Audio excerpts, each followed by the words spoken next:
Chapter 348. Li Mo's cultivation was already higher than Thunderous Rock's, and now that he'd broken through, it was even more so. Thunderclap felt as if he were strangling Li Mo's neck and chest, as if he were strangling an incomparably sturdy piece of steel, one that was far tougher than his metallized hands. The spectators couldn't see the actual battle between the two of them, and because Li Mo had suppressed his cultivation to that of a 9th-rank blade master, they all thought that Li Mo wouldn't be able to make it out alive. However, Thunderclap could feel it. It was as if something unexpected had happened. So that's all a dog from the Thunderous family can do. Li Mo laughed disdainfully.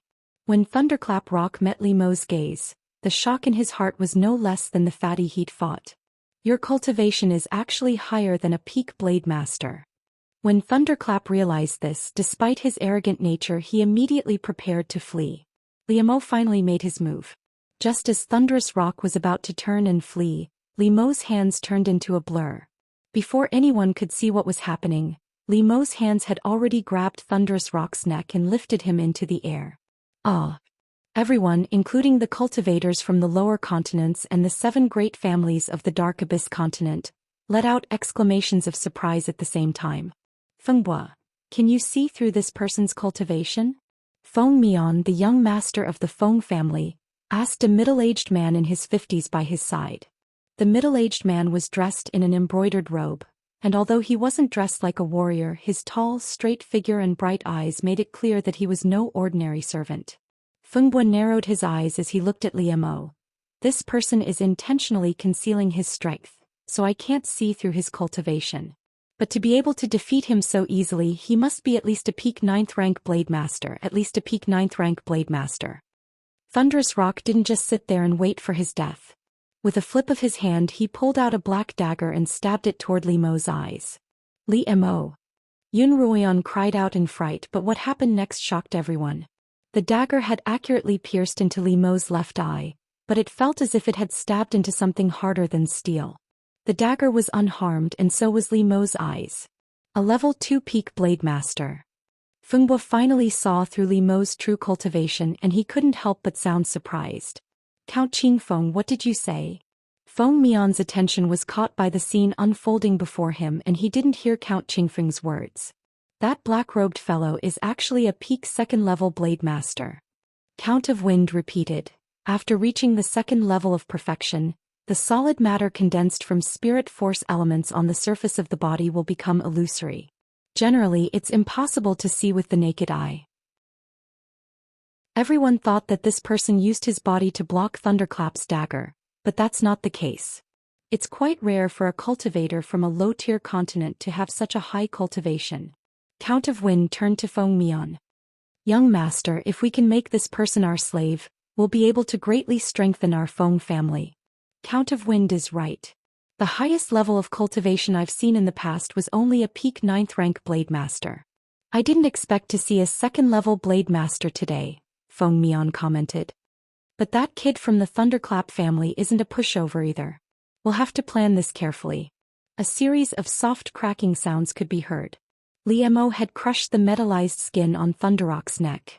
Thunderclap's dazzling golden skin cracked inch by inch under Li Mo's grip, and fresh blood flowed out of the wound. Everyone, including Thunderclap, was dumbfounded by this scene. Is the kid from the Thunderclap family stunned? Why didn't he call for help? Li Mo turned to look at Thunderclap, his inky black eyes glaring coldly at Thunderclap, causing him to shiver involuntarily. Thunderclap, what are you waiting for? Hurry up and help. Thunderclap called out to the other warriors in the group. Capture this person alive. I want him alive, no. Thunderclap immediately changed his tone. Even if he's dead. As soon as Thunderclap's words fell, 6 warriors rushed out from the Thunderclap's ranks, surrounding Li Mo from all directions. Li Mo glanced at Yun Ruoyan, who was standing by the side. Although she appeared calm and collected, she was actually quite worried about Yun Ruoyan. Although she trusted in Li Mo's abilities, she couldn't help but worry in the face of danger. Who would have thought that the icy-faced kid's cultivation would increase again in such a short period of time? Thunderclap turned to Yun Ruoyan. His name is Li Mo and he's my husband, Yun Ruoyan replied seriously. Please remember this name. Li Mo is your husband? Thunderclap asked as if he didn't understand Yun Ruoyan's words at all. Yes, I've already married him since the first time I saw you in the spiritual beast valley. Can't you tell that we're husband and wife? Thunderclap's mouth twitched. He looks so much older than you that he's more like your brother or uncle. Do people from which continent prefer old couples with young wives? Yun Ruoyan didn't pay him any more attention. What a pity, Thunderclap murmured. Yun Ruoyan, I'm afraid you'll be a widow very soon. What do you mean? Yun Ruoyan's gaze toward Thunderclap was murderous. Thunderclap didn't mind Yun Ruoyan's hostility at all. As long as he could attract Yun Ruoyan's attention, he would be very happy, whether it was a good or bad thing. On this continent, anyone who offends the Thunderclap family won't have a good ending. This Li Mo fellow has already been labeled as dead, so I advise you to draw a clear line between yourself and him as soon as possible, lest you be implicated. It's still too early to say who'll have a good ending. Yun Ruoyan retorted. What are you all standing around for? Go. Kill that arrogant mole for me. Thunderbolt roared angrily at the warriors in the field. The reason why the warriors didn't dare to step forward was because they were afraid of the rock in Li Mo's hand. Thunderclap's throat was the most vulnerable part of his neck, and if he wanted to, he could snap his throat and kill him instantly. If Li Mo wanted to send Yun Ruoyan out, he would have to first confuse the crowd so that he could take advantage of the chaos. Thus, his eyebrows twitched, the corners of his mouth curled up, and he exerted force in his hand. There was an extremely clear cracking sound, and the vicious and arrogant Thunderclap's head tilted to the side, and a mouthful of blood spurted out from his mouth. Thunderclap's eyes were wide open, as if he hadn't even realized what had happened before he lost his life. Useless piece of trash. Li Mo tossed Thunderclap's corpse to the ground as if it were trash. Boss. Thunderbolt, Thunderbolt, and the other warriors all cried out in alarm, glaring at Li Mo with fiery eyes. What an audacious rat. How dare you kill our boss? Today we'll tear you to shreds. Thunderclap roared. Brothersy. Several burly men, all of whom were above 9th rank blade masters, charged at Li Mo at the same time, pulling out their own weapons. There were swords that emitted raging flames, spears made of ice crystals, and vines that seemed to have a life of their own. All of their weapons were pointed at Li Mo. Li Mo didn't move, and his inky black eyes didn't move. However, no one's movements could escape his eyes. With a clang, when all of the weapons converged, Li Mo's entire body rose into the air and began to spin in midair.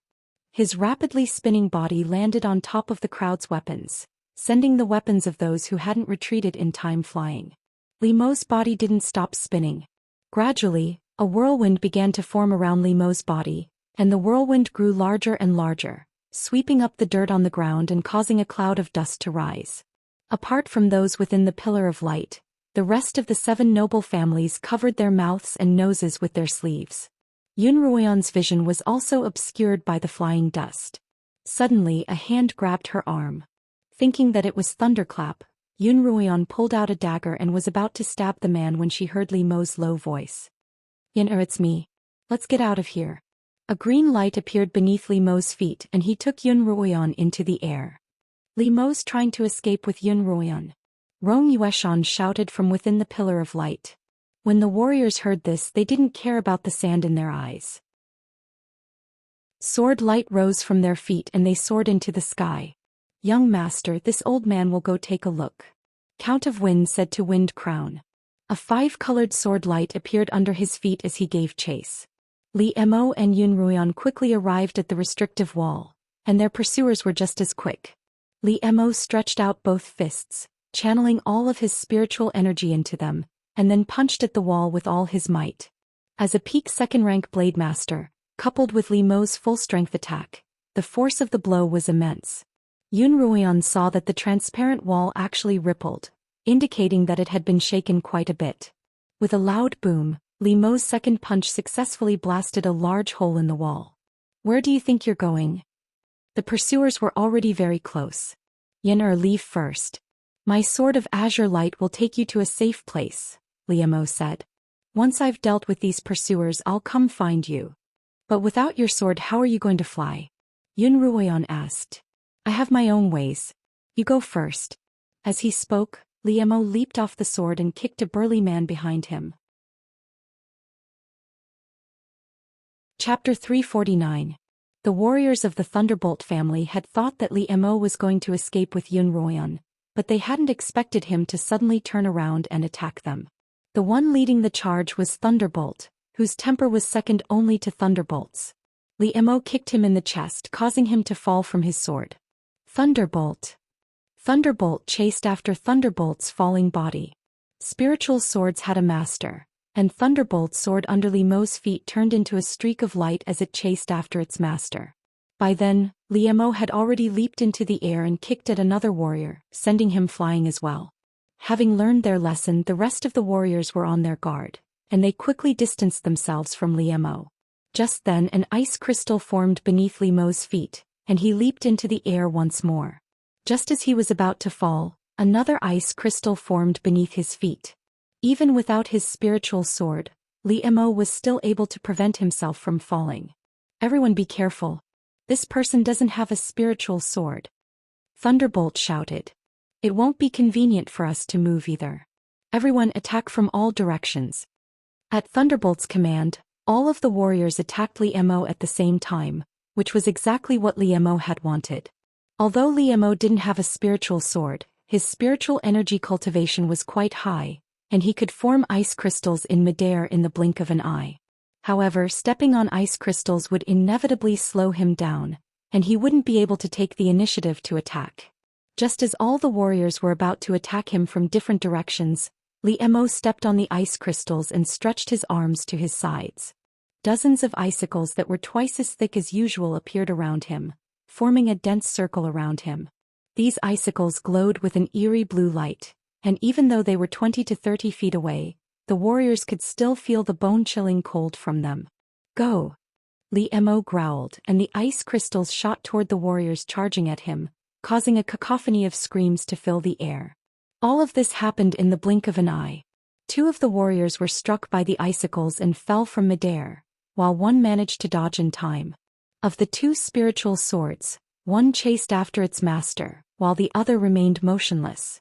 It turned out that one of the 2 warriors had been pierced through the chest by an ice crystal and died on the spot. His spirit sword had become an ownerless object, and the green sword light on it was getting dimmer and dimmer. Once it lost the support of spirit energy, it would fall down. At this moment, Li Mo leaped onto the sword. The sword trembled and seemed to struggle a little, but it quickly began to glow with a green light. Evidently, it had accepted Li Mo as its new master.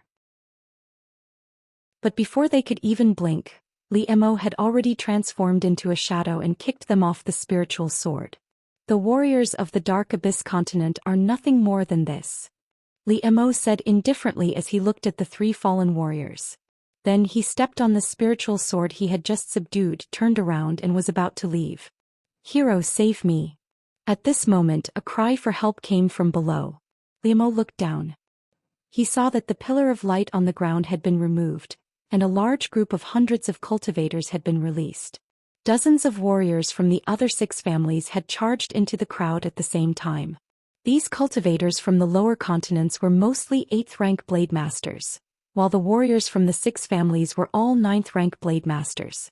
They held weapons in their hands and were shackled at their waists. Like wolves entering a pen of sheep, they spread their claws and fangs to capture the disorderly cultivators. In an instant all sorts of techniques were used in the crowd. Red flames, white ice crystals, green and blue vines and earth-yellow rocks flew everywhere. It was a tragic sight to behold. This was the true hunting ground for humans. Li Mo saw that Lin Qingchen, Guan Ruliu and Zhong Yang had all been chained up by the Feng warriors. Given Li Mo's current cultivation, it wasn't impossible for him to turn back and save them, but he had expended a great deal of spiritual energy in the battle just now, and he wasn't confident that he could escape unscathed. Young man, please wait a moment. Just as Li Mo was about to leave, the deep voice of a middle-aged man suddenly sounded from behind him. Li Mo paused and looked in the direction of the voice. He saw that it was a middle-aged man in a brocade robe standing behind him in the air, stepping on a 7-colored sword light. Li Mo's eyes narrowed, his heart filled with shock.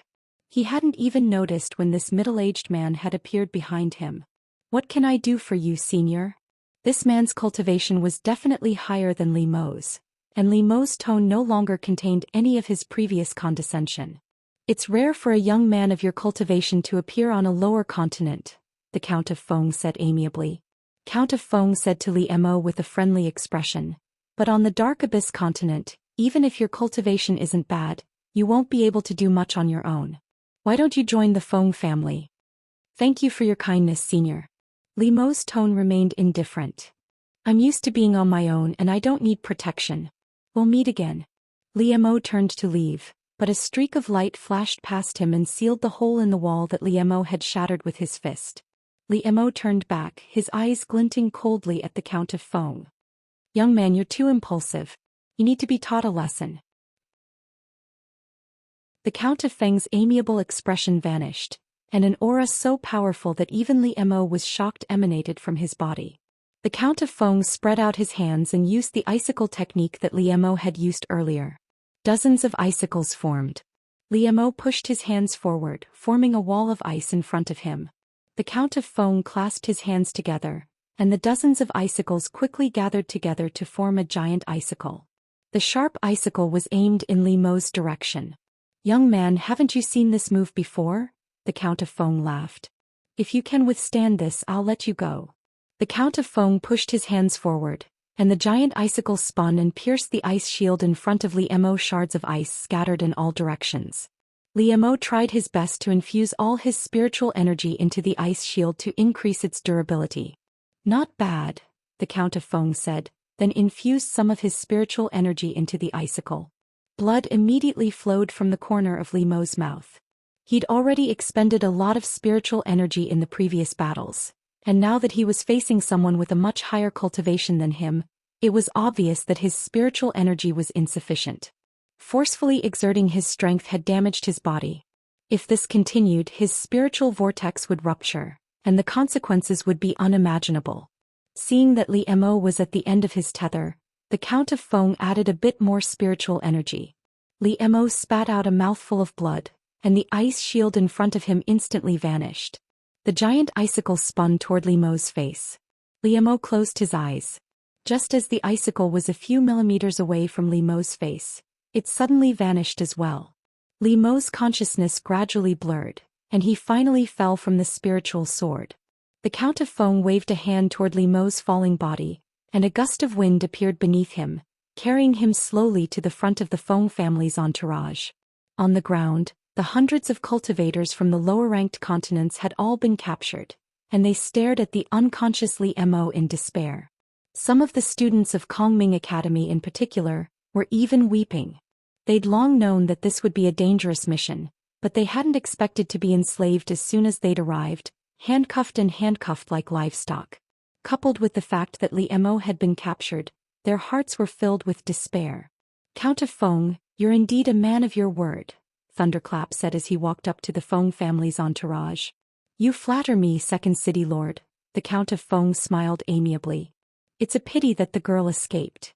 The Count of Feng could tell that Thunderclap treated Yun Ruoyan differently. If she escaped, so be it. Thunderclap rubbed his nose. If that's the case, then so be it. Windcrown stepped forward and said, We'll head back first. As soon as the Windcrown finished speaking, two burly men stepped forward to carry Li Mo away. Wait. Thunderclap stopped them. This person has a grudge against the Thunderclap family, and I've already said that he belongs to us. Yes. The Count of Feng smiled faintly. But your Thunderclap family doesn't have the ability to capture him, and the Fengs didn't fight with you for him, did they? The Count of Feng's words rendered Thunderclap speechless. Let's go. The Count of Feng raised his voice. I'm willing to use a spirit crystal mine to exchange for him. What do you say? Thunderclap gritted his teeth. The Count of Feng clearly hadn't expected Thunderclap to make such an offer. Are you serious? Of course, Thunderclap replied. But I want to bring her along. Thunderclap pointed at Lin Qingchen. Thunderclap had seen Lin Qingchen speak with Yun Ruoyan earlier, and he could tell that the two of them had a close relationship. Thunderclap firmly believed that as long as he had both Li Mo and Lin Qingchen in his hands, Yun Ruoyan would be returned sooner or later. Alright, deal. Thunderclap agreed. The Sword of Azure Light carried Yun Ruoyan all the way until they reached a small uninhabited mountain forest. Yun Ruoyan waited for Li Mo to meet up with her. For hours later the sky began to darken, but Yun Ruoyan continued to stare at the sword in front of her. The sword's aura grew dimmer and dimmer, and Yun Ruoyan's expression grew more and more serious. Once a spiritual sword had been refined, it would be connected to its master. Normally, it would be hidden within its master's spiritual vortex, and the moment it was summoned, it would continue to glow. If the sword's aura dimmed, it meant that something had happened to the sword's master, and it was unable to supply sufficient spiritual energy to the sword. If the sword's aura was extinguished, it meant that its master had passed away and the sword was now masterless. Don't extinguish it, don't extinguish it, don't extinguish it. Yun Ruoyan clenched her fists, staring unblinkingly at the sword. Just as the spirit sword was about to be extinguished, it finally stabilized. A faint cyan spirit light enveloped the entire sword like a layer of gauze, and a lifelike dragon-shaped carving appeared on the sword's body. Chapter 350. This was the first time Yun Ruoyan had seen Li Mo's sword in its true form, but she wasn't in the mood to take a closer look. She stowed the sword away in her pocket dimension, then called out to Qiuqiu in her mind. Qiuqiu, wake up, Qiuqiu. What's wrong, mistress? What happened? Qiuqiu woke up from its meditation, sensing the anxiety in Yun Ruoyan's voice. Can you sense Li Mo and see if he's injured? Although Yun Ruoyan guessed that Li Mo was injured, she couldn't help but ask Qiuqiu to confirm it. After a while, Qiuqiu replied that it couldn't sense Li Mo's aura. Yun Ruoyan's last shred of hope was dashed, and she was certain that Li Mo had been kidnapped by the Thunderbolt family. Li Mo, wait for me to save you. Yun Ruoyan's eyes shone with a murderous intent. Thunderbolt, if you dare harm Li Mo in the slightest, I won't let you off. Yun Ruoyan began to survey her surroundings. She wasn't in the middle of a forest but rather a small wild forest. Yun Ruoyan deduced that she was probably in the wilderness. What she needed to do now was to leave the forest, enter Thunderbolt City and find a way to rescue Li Mo. After about 15 minutes, Yun Ruoyan finally found a small path in the forest. By then the sky was already dark. She took out a spiritual beast core and used its faint glow to illuminate her surroundings. Right now she was only a 6th rank blade master and her night vision was greatly reduced. Using the faint glow of the beast core, Yun Ruoyan walked for more than 2 hours before finally exiting the forest. As soon as she exited the forest, she saw a few campfires not far in front of her. Yun Ruoyan reflexively crouched down and hid herself behind a bush, completely concealing her aura. Yun Ruoyan counted the campfires in front of her. There were 4 in total, which meant that there were at least 20 people camping. Under the faint glow of the fire, she could also see 4 luxurious-looking carriages. Based on Yun Ruoyan's knowledge on the Qinyuan continent, such a group of 20 or so people were usually cultivators who were out hunting beasts, or bodyguards who were doing business. These people were usually burly, rough men who posed a certain degree of danger. Although she was hungry and tired, she decided not to take the risk. Just as Yun Ruoyan was about to leave in another direction, a figure darted out from the bushes not far in front of her. Who is it? A low voice rang out from the black silhouette. At the same time a snow-white sword light flashed. The black silhouette had pulled out his weapon. With the help of the snow-white sword light, Yun Ruoyan was able to clearly see the face of the black figure. It was the face of a rather valiant woman, and she seemed to be slightly older than herself. Sister, spare me. Yun Ruoyan immediately squatted down and begged for mercy. She was tall for a woman on the Qinyuan continent, but she was absolutely petite on the Dark Abyss continent. For example, Yun Ruoyan had thought that the woman in front of her was a man. Yun Ruoyan hugged her knees as she squatted on the ground, looking very much like a lost rabbit. The tip of the woman's sword reached Yun Ruoyan's head, but Yun Ruoyan had no intention of resisting. The woman retracted her sword, then led Yun Ruoyan toward the campfire without asking any questions. Yun Ruoyan could see that the people surrounding the fire weren't burly men, but were all women. Moreover, each of them was quite attractive and they were all of different shapes and sizes. Hoodlum, why did you come back with a little white rabbit after going to the toilet? A woman dressed in green laughed. Yun Ruoyan was dressed in the white uniform of Kongming Academy, and the description of a woman dressed in green was quite apartment. More than 20 women and more than 40 gazes simultaneously shot toward Yun Ruoyan. Yun Ruoyan's head was lowered and her body was curled up, making her look even more like a little white rabbit. That's right, I didn't expect to find such a beauty on the way to Thunderclap City, another woman laughed. Then a burst of feminine laughter rang out. Auntie Hong, this is the woman I found by the forest. Hoodlum didn't seem to hear the laughter as she spoke to a woman dressed in red sitting by the campfire. Raise your head. A slightly raspy but pleasant female voice rang out. Yun Ruoyan slowly raised her head in response, and a beautiful face appeared before Yun Ruoyan's eyes. Who are you? What are you doing in this wilderness in the middle of the night? The woman stared into Yun Ruoyan's eyes. Yun Ruoyan's large eyes flashed as if tears would fall at any moment. Speak properly. Hoodlum seemed a little impatient. The woman in red waved a hand at Hoodlum, then looked at Yun Ruoyan with a gentler gaze. Young lady, don't be afraid. We're not bad people. Speak slowly. Sister. Yun Ruoyan paused for a moment before whispering, my brother and I were slaves. My master wanted to sell me to some unclean place, and my brother fled with me in the middle of the night. My master's men chased after us and my brother hid me in the forest, then went to lure them away. Then I saw my brother being taken away. As Yun Ruoyan spoke, large tears fell uncontrollably from her eyes. When she thought of Li Mo's serious injuries and capture, and how her two sisters wouldn't be able to escape their clutches, her heart ached. Her tears weren't fake at all. So he's a pitiful person. That's right. Just like us, we're nothing more than duckweed in this world. Yun Ruoyan's words resonated with the women present, and they all began to feel sad. As soon as Yun Ruoyan saw their attire as well as the extravagant carriage not far away, she could roughly guess what they were doing. Auntie Hong's beautiful eyes were fixed on Yun Ruoyan the entire time, but Yun Ruoyan didn't meet her gaze directly. Instead she tried to avoid her gaze. However, the content of Auntie Hong's gaze didn't escape Yun Ruoyan's notice. At first she looked at Yun Ruoyan suspiciously. Then her gaze turned to trust and now she looked at Yun Ruoyan appreciatively. Yun Ruoyan knew that she still had a good appearance, and these women's jobs had strict requirements for their appearances. An idea formed in Yun Ruoyan's mind. She pleaded, Sister, please take me in. I can do anything, whether it's manual labor or manual labor. Auntie Hong didn't immediately agree.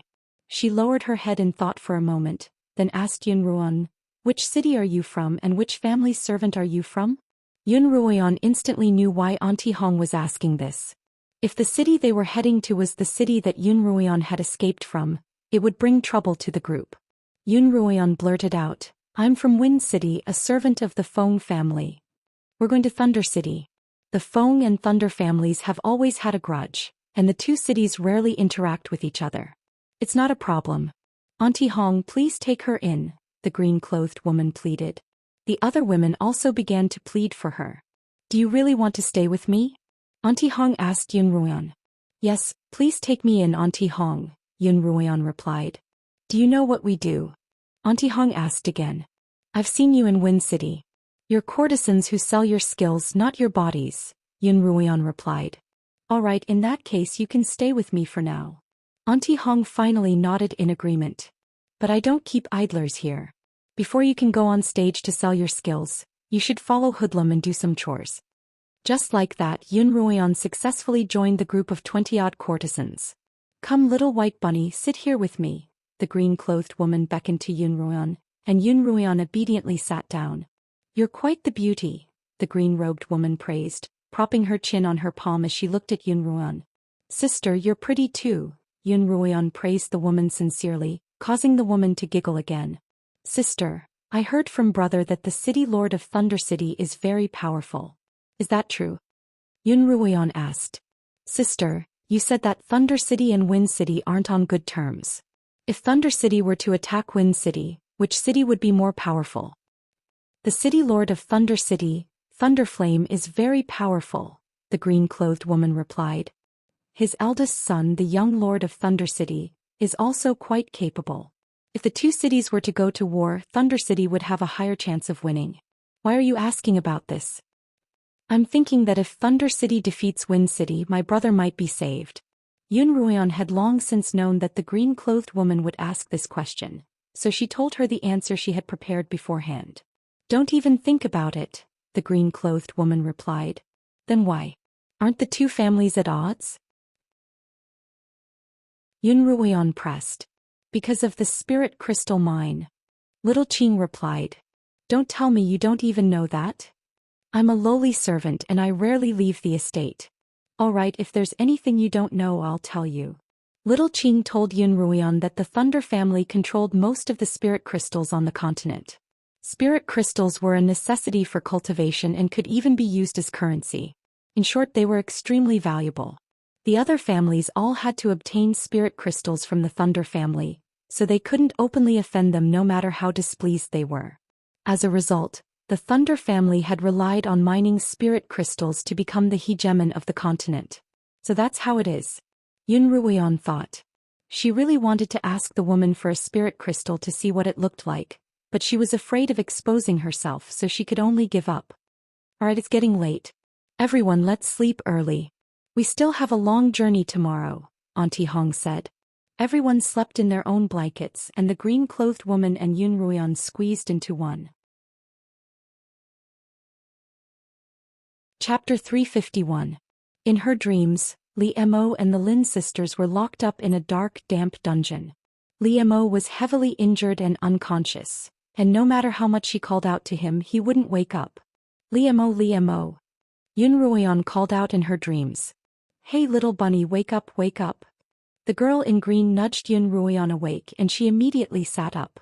She looked around cautiously, only to see that the sky was only beginning to brighten, and that everyone was starting to get up. We're about to set off. Hurry up and we'll reach Thunderbolt City by today, the girl in green told Yun Ruoyan as she packed up. After an entire day of non-stop travel, the 4-carriage entourage of 20 finally arrived at the outskirts of Thunderbolt City in the evening. Yun Ruoyan parted the curtains of the carriage and looked outside. About 100 feet away, she could see the towering gates of Thunderbolt City, as well as the city walls that stretched as far as the eye could see. Both the city gates and the city walls were dyed a dark red, as if they had been soaked in blood. Against the backdrop of dusk, they looked both imposing and eerie. There was a checkpoint at the city gates that allowed entry and exit, but there were more exits and fewer entrants. Hoodlum rode forward and exchanged a few words with the guards, then rode back to Auntie Hong's carriage. It costs 100 spirit crystals to enter the city. What? 100 spirit crystals? Wasn't it only 50 last time? The girl in green by Yun Ruoyan's side exclaimed. This Thunderbolt family has a mine of their own, but they're still so harsh. They're really ruthless. Yun Ruoyan saw a red sleeve stretch out of the carriage in front of her, revealing a heavy sack in her slender hand. Hoodlum took the sack, rode back to the city gates and handed the sack to the guards. Then the carriage entered Thunderbolt City without a hitch, and night had once again enveloped the land. Yun Ruoyan kept looking out the window at the buildings on both sides of the street, and at the few pedestrians on the streets. This must be your first time here, right? The girl in green asked. Yes, Sister Qingqing, Yun Ruoyan replied, not bothering to hide her curiosity. There is a curfew in Thunderbolt City. When the sky turns completely dark, every house will close their doors and lock themselves up. There are no pedestrians on the streets, so there's nothing to see here. Little Qing said, it's crowded during the day. When you come out with Hoodlum to buy things, you can take a stroll. At this time, the carriage turned a corner and a wooden building appeared in front of them. There was a plaque hanging above the wooden building with the words Courier Station written on it. The carriages entered in a single file. Get ready to get off, little bunny, Little Qing said. Sister Qingqing, how long will we be staying here? Yun Ruoyan asked. It'll take at least 3 or 4 days. It's hard to say if we can get more business, Little Qing said. Oh, I see. In her mind, she began to think about how she would infiltrate the Thunderbolt Manor, find Li Mo, the Lin sisters, and rescue them in the next few days. 4 streets away from this relay station, there was a tall and heavily guarded mansion. This was the City Lord Mansion of Thunderclap City. There was a dungeon in the City Lord's mansion that was used to detain slaves. Let's go in. Don't dilly-dally. A group of more than 10 cultivators from the lower-tier continents were herded into the dungeon like livestock. Zhou Yifeng carried Li Mo on his back, and Lin Qingchen and Lin Qingxue held each other's hands. The other cultivators were all burly men dressed in beastly garments. Xueji was carried on one man's back and Fatty was carried by two men. There were already a few slaves in the dungeon, and it became even more crowded after the crowd entered. All of you stay here obediently. We'll issue you slave tokens tomorrow, the two guards said to the crowd before leaving. The slaves who were already present were unusually cold, but they didn't seem to have any intention of provoking them. In fact, they didn't even bother to look at them. Just like that, the two groups of people each occupied one side of the cell, leaving a narrow gap in the middle, but it was still peaceful. After an entire day of fighting, Zhou Yifeng, the Lin sisters and the others were all exhausted, and they only communicated with their eyes. Zhou Yifeng put Li Mo down and Lin Qingchen walked up to him to take his pulse, then fed him a spiritual pill. Lin Qingxue gave Lin Qingchen a questioning look, but Lin Qingchen only shook her head. Li Mo's spiritual vortex had been shaken, and his spiritual energy was almost depleted. He was in a deep coma, but it was hard to say when he'd wake up. Ouch! At this moment, a cry of pain broke the silence in the dungeon. Can't you guys be gentler? The person who spoke was the fatty. The two men carrying him had intentionally thrown him to the ground, causing his eyes to narrow into slits. You're already awake, yet you're still pretending? A burly man in beastly garb grumbled. There was a bite mark on his neck from the cultivator who had been bitten by Zhong Yang earlier. I just woke up. The fatty rubbed his buttocks, then turned to the unconscious Xueji with concern. How is she? She's been fed a spiritual pill. Her wounds will slowly heal, but I'm afraid her face will be ruined, the burly man sighed. At the start of the human hunt, he and the other burly men had taken the initiative to charge towards the Thunder family's group, with the goal of protecting Xueji. When the beastly men heard this, they were all enraged, but there was nothing they could do. Let me take a look at her, Lin Qingchen said to the burly man. I'm an apothecary. The burly men immediately made way for Lin Qingchen. Lin Qingchen walked over and examined Xueji's injuries. The wounds on her face are very serious, but I happen to have some spiritual medicine that can help her recover. Lin Qingchen said as she placed her hand on Xueji's pulse. Then Lin Qingchen's eyes shone with amazement. She discovered that Xueji's damaged spiritual vortex was rapidly recovering, and her spiritual energy was also recovering. Did you guys give her some kind of miraculous medicine? How did she recover so quickly? Lin Qingchen asked. The burly men were grateful to Lin Qingchen for saying that she could help Xueji recover her looks, but they seemed to have some misgivings. They were a little hesitant to answer her question. Why can't I tell you? Look at the situation we're in. The fatty took out a snow-white stone and handed it to Lin Qingchen. Sister, look at this. Lin Qingchen took the stone and immediately felt threads of spirit energy seeping into her body bit by bit, entering her spirit ocean through her meridians. This is... Lin Qingchen looked at the fatty in astonishment. This is a spirit crystal. It can help with cultivation and spirit energy recovery, the fatty said. A senior of our family brought it back from the Dark Abyss continent, but there were too few of them. We only have two. One is with me and the other is with Xueji. I can't believe such a miraculous thing exists.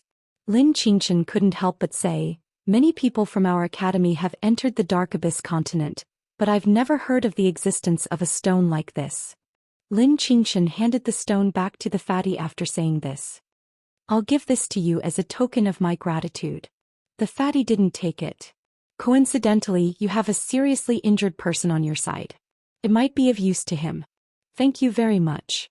Lin Qingchen didn't refuse.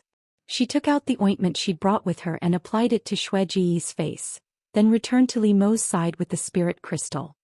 Master Mo, hurry up and wake up. Lin Qingchen placed the spirit crystal into Li Mo's robes. As soon as the spirit stone came into contact with Li Mo's body, it began to send a steady stream of spiritual energy into Li Mo's body. Li Mo's damaged spiritual vortex was like dry soil suddenly being poured into a spring, and it immediately began to absorb as much spiritual energy as it could. By the next day, Li Mo's spirit ocean had more or less recovered, and by the evening of the second day he'd recovered 80 to 90% of his spirit energy. Li Mo finally awoke from his coma. He was the only one left in the cell. Everyone else had been taken out. Li Mo sensed the presence of the spirit crystal and reached into his robes to take it out. The originally pure white stone, which still glowed faintly with spirit energy, had turned a grayish white. Li Mo had absorbed most of the spirit energy within it. So this is a spirit crystal. Li Mo held the stone in front of his eyes and examined it closely. Empress Xue Tong and the First Elder had told him about its miraculous properties, but not every spirit crystal contained a large amount of spiritual energy. The one in Li Mo's hand was clearly a high-grade spirit crystal. Li Mo cautiously put away the stone, then lay down and pretended to be unconscious.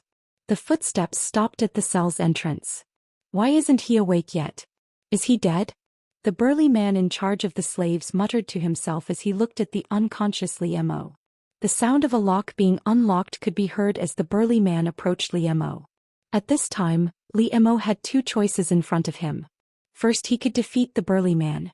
With Li Mo's current strength, he would be able to leave without anyone noticing.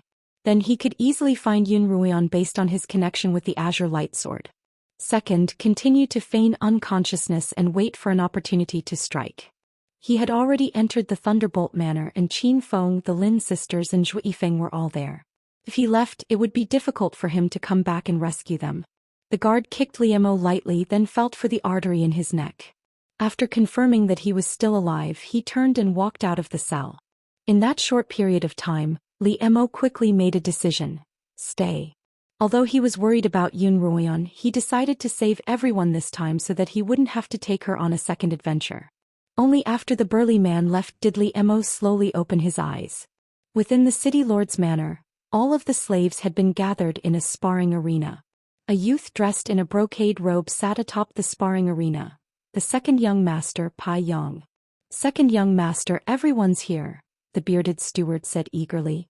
The bearded steward turned to Thunderbolt and said attentively, "Actually, there's no need for second young master to personally arrange for slaves. Just leave it to this servant. Father and brother are inspecting the spirit crystal mine, and they've left the family's affairs to me. Naturally, I have to do it myself," Pai Yong replied. "Steward, who you may begin." Although that was what Pai Yong said, he was muttering to himself, "I wonder if Yun Ruian will suddenly appear to rescue that ice-faced man and his sister." Pai Yang's gaze swept across the nearly 100 slaves, but he didn't see Li Mo anywhere. "Butler who?" Thunderbolt suddenly called out. "Where did that black-clothed ice-faced man go?" Chapter 352. Replying to second young master. The bearded manager said, "That person was seriously injured and has yet to wake up in prison." "How badly injured? He can't be dead, can he?" Thunderclap sat up straight and looked at the bearded man. He wanted to use Li Mo to lure Yun Ruian out, but if Li Mo were to die, there would be no value to him. Moreover, Thunderclap knew that Yun Ruian was deeply in love with Li Mo. If Li Mo were to die, he would bear a deep grudge against Yun Ruian.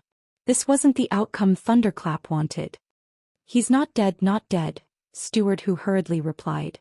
"Don't worry, second young master, he won't die." Only then did Thunderclap lean back into his chair. "If he's still unconscious, get him a physician. His life must be spared." "Yes, your servant obeys," the bearded manager said. Then second young master, "Can I start now?" "Begin." Thunderclap waved his hand. Next it was time to record everyone's names and register them as slaves. Then everyone was given an identity token. "This token is very important," the bearded man began. "From now on, this token will symbolize your status. From now on, you're all slaves of the Thunderclap family." The bearded man's tone was as if he were talking about something very honorable. Zhu Yifeng held a black wooden token in his hand. On it was a realistic carving of a hamster crawling on all fours on the ground. This was why they were called hamsters. On the Heyuan continent, they were akin to hamsters.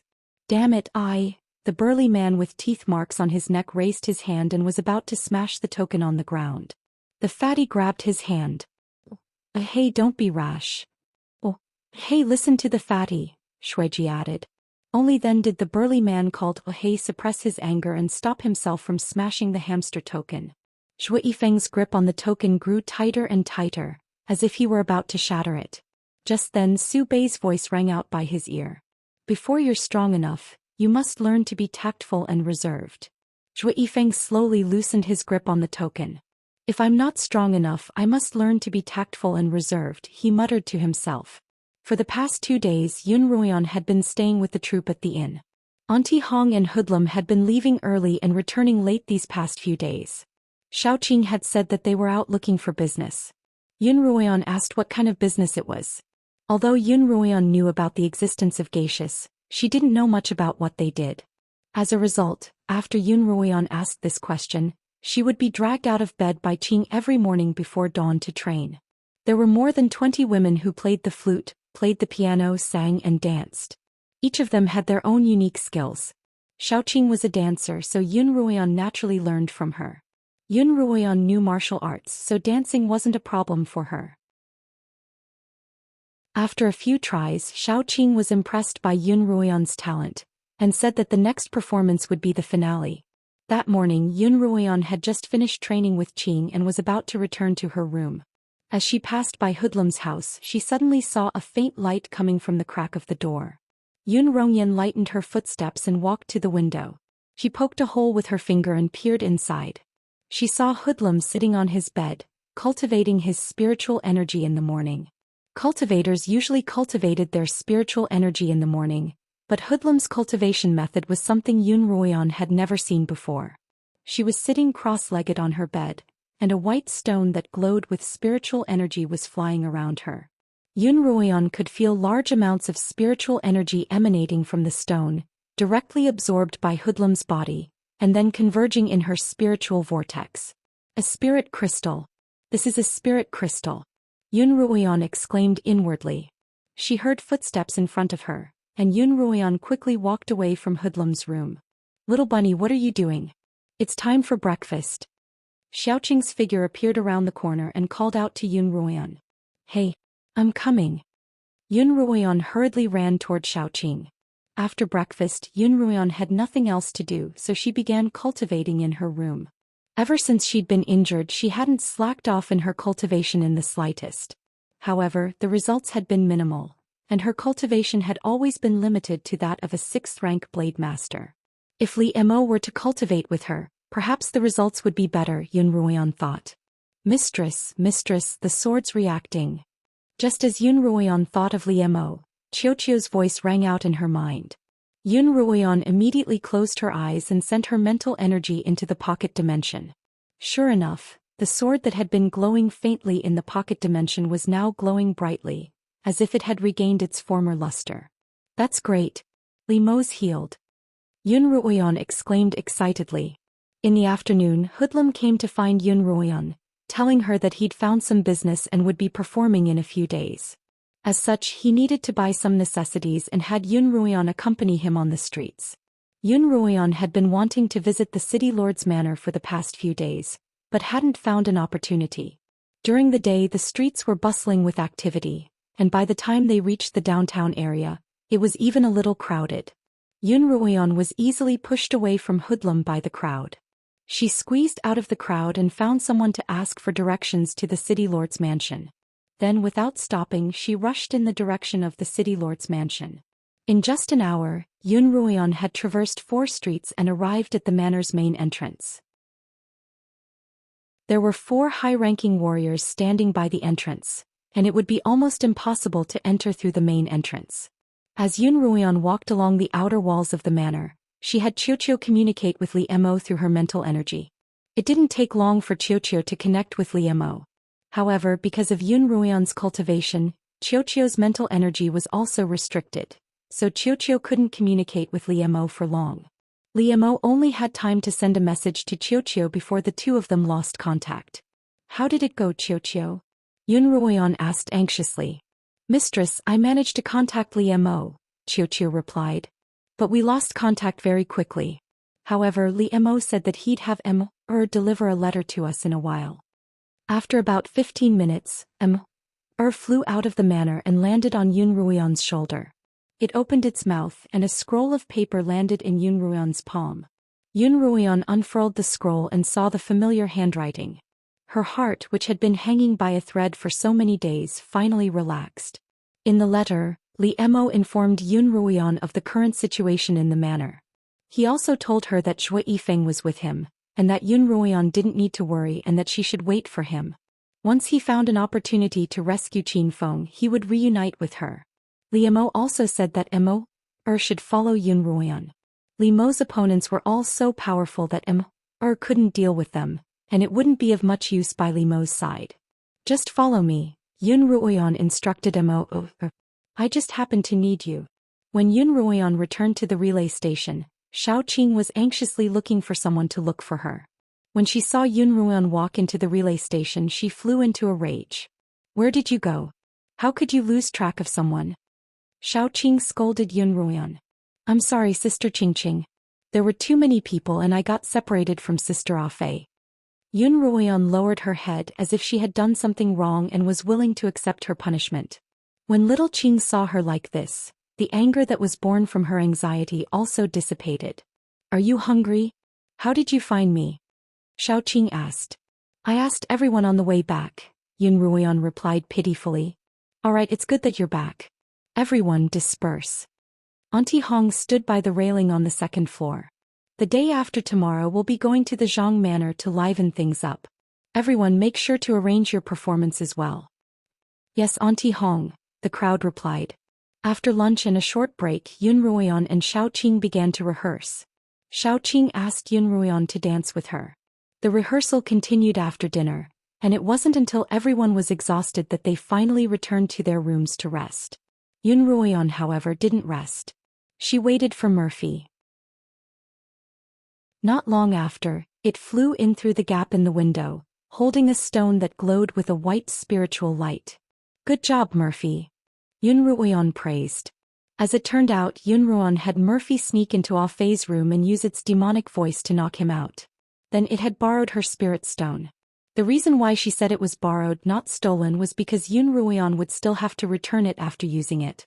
Yun Ruoyan checked that all the doors and windows were shut tight, and that there was no one nearby before sitting cross-legged on her bed and beginning to cultivate. She had only seen an image of Afei cultivating, but she didn't know exactly how he did it, much less how he started cultivating. If she didn't know, she would have to start by experimenting. Yun Ruoyan placed the spirit stone in front of her and injected her spiritual energy into it, but it didn't seem to have any effect. Yun Ruoyan held the spirit stone in her palms, then placed it in the middle of her palms. Spiritual energy flowed through her palms and through the spirit stone, forming a cycle within her body. After 2 cycles, Yun Ruoyan could feel a large amount of spiritual energy seeping out of the spirit stone. As soon as she let go, the spirit stone began to revolve around her, just as it had done in the morning. As it flew, it released spiritual energy around Yun Ruoyan's body. This spiritual energy was so pure that Yun Ruoyan only needed to absorb it a little, and it would flow through her meridians and into her spiritual vortex. All of a sudden, Yun Ruoyan's bottleneck, which had been hampering her cultivation for so long, was broken. For hours later, Yun Ruoyan opened her eyes. Her spiritual vortex had been replenished. Yun Ruoyan stretched out her hand and called out in her heart, "Qi Tong, come." A scarlet light appeared in her hand. I've finally recovered my 8th rank cultivation. Yun Ruoyan let out a long breath. She could finally escape without burdening Li Mo. Chapter 353. Yun Ruoyan had Mo return the spirit stones. Then she lay down and had her first good night's sleep since entering the abyss. The next day she practiced her dance as usual. The day passed quickly and it was finally time to perform at the Zhang Manor. Early in the morning, Yun Ruoyan followed the procession to the back door of the Zhang Manor. Regardless of which continent, geishas were of low status, and they didn't even have the right to enter through the front door. The procession entered through the back door and hurriedly put on their makeup and costumes in preparation for the upcoming performance. Yun Ruoyan followed little Qing as she methodically prepared for her performance. Is my lipstick smudged? Little Qing asked Yun Ruoyan. No. Yun Ruoyan looked at it. Ruse? No. Eyebrows? Nope.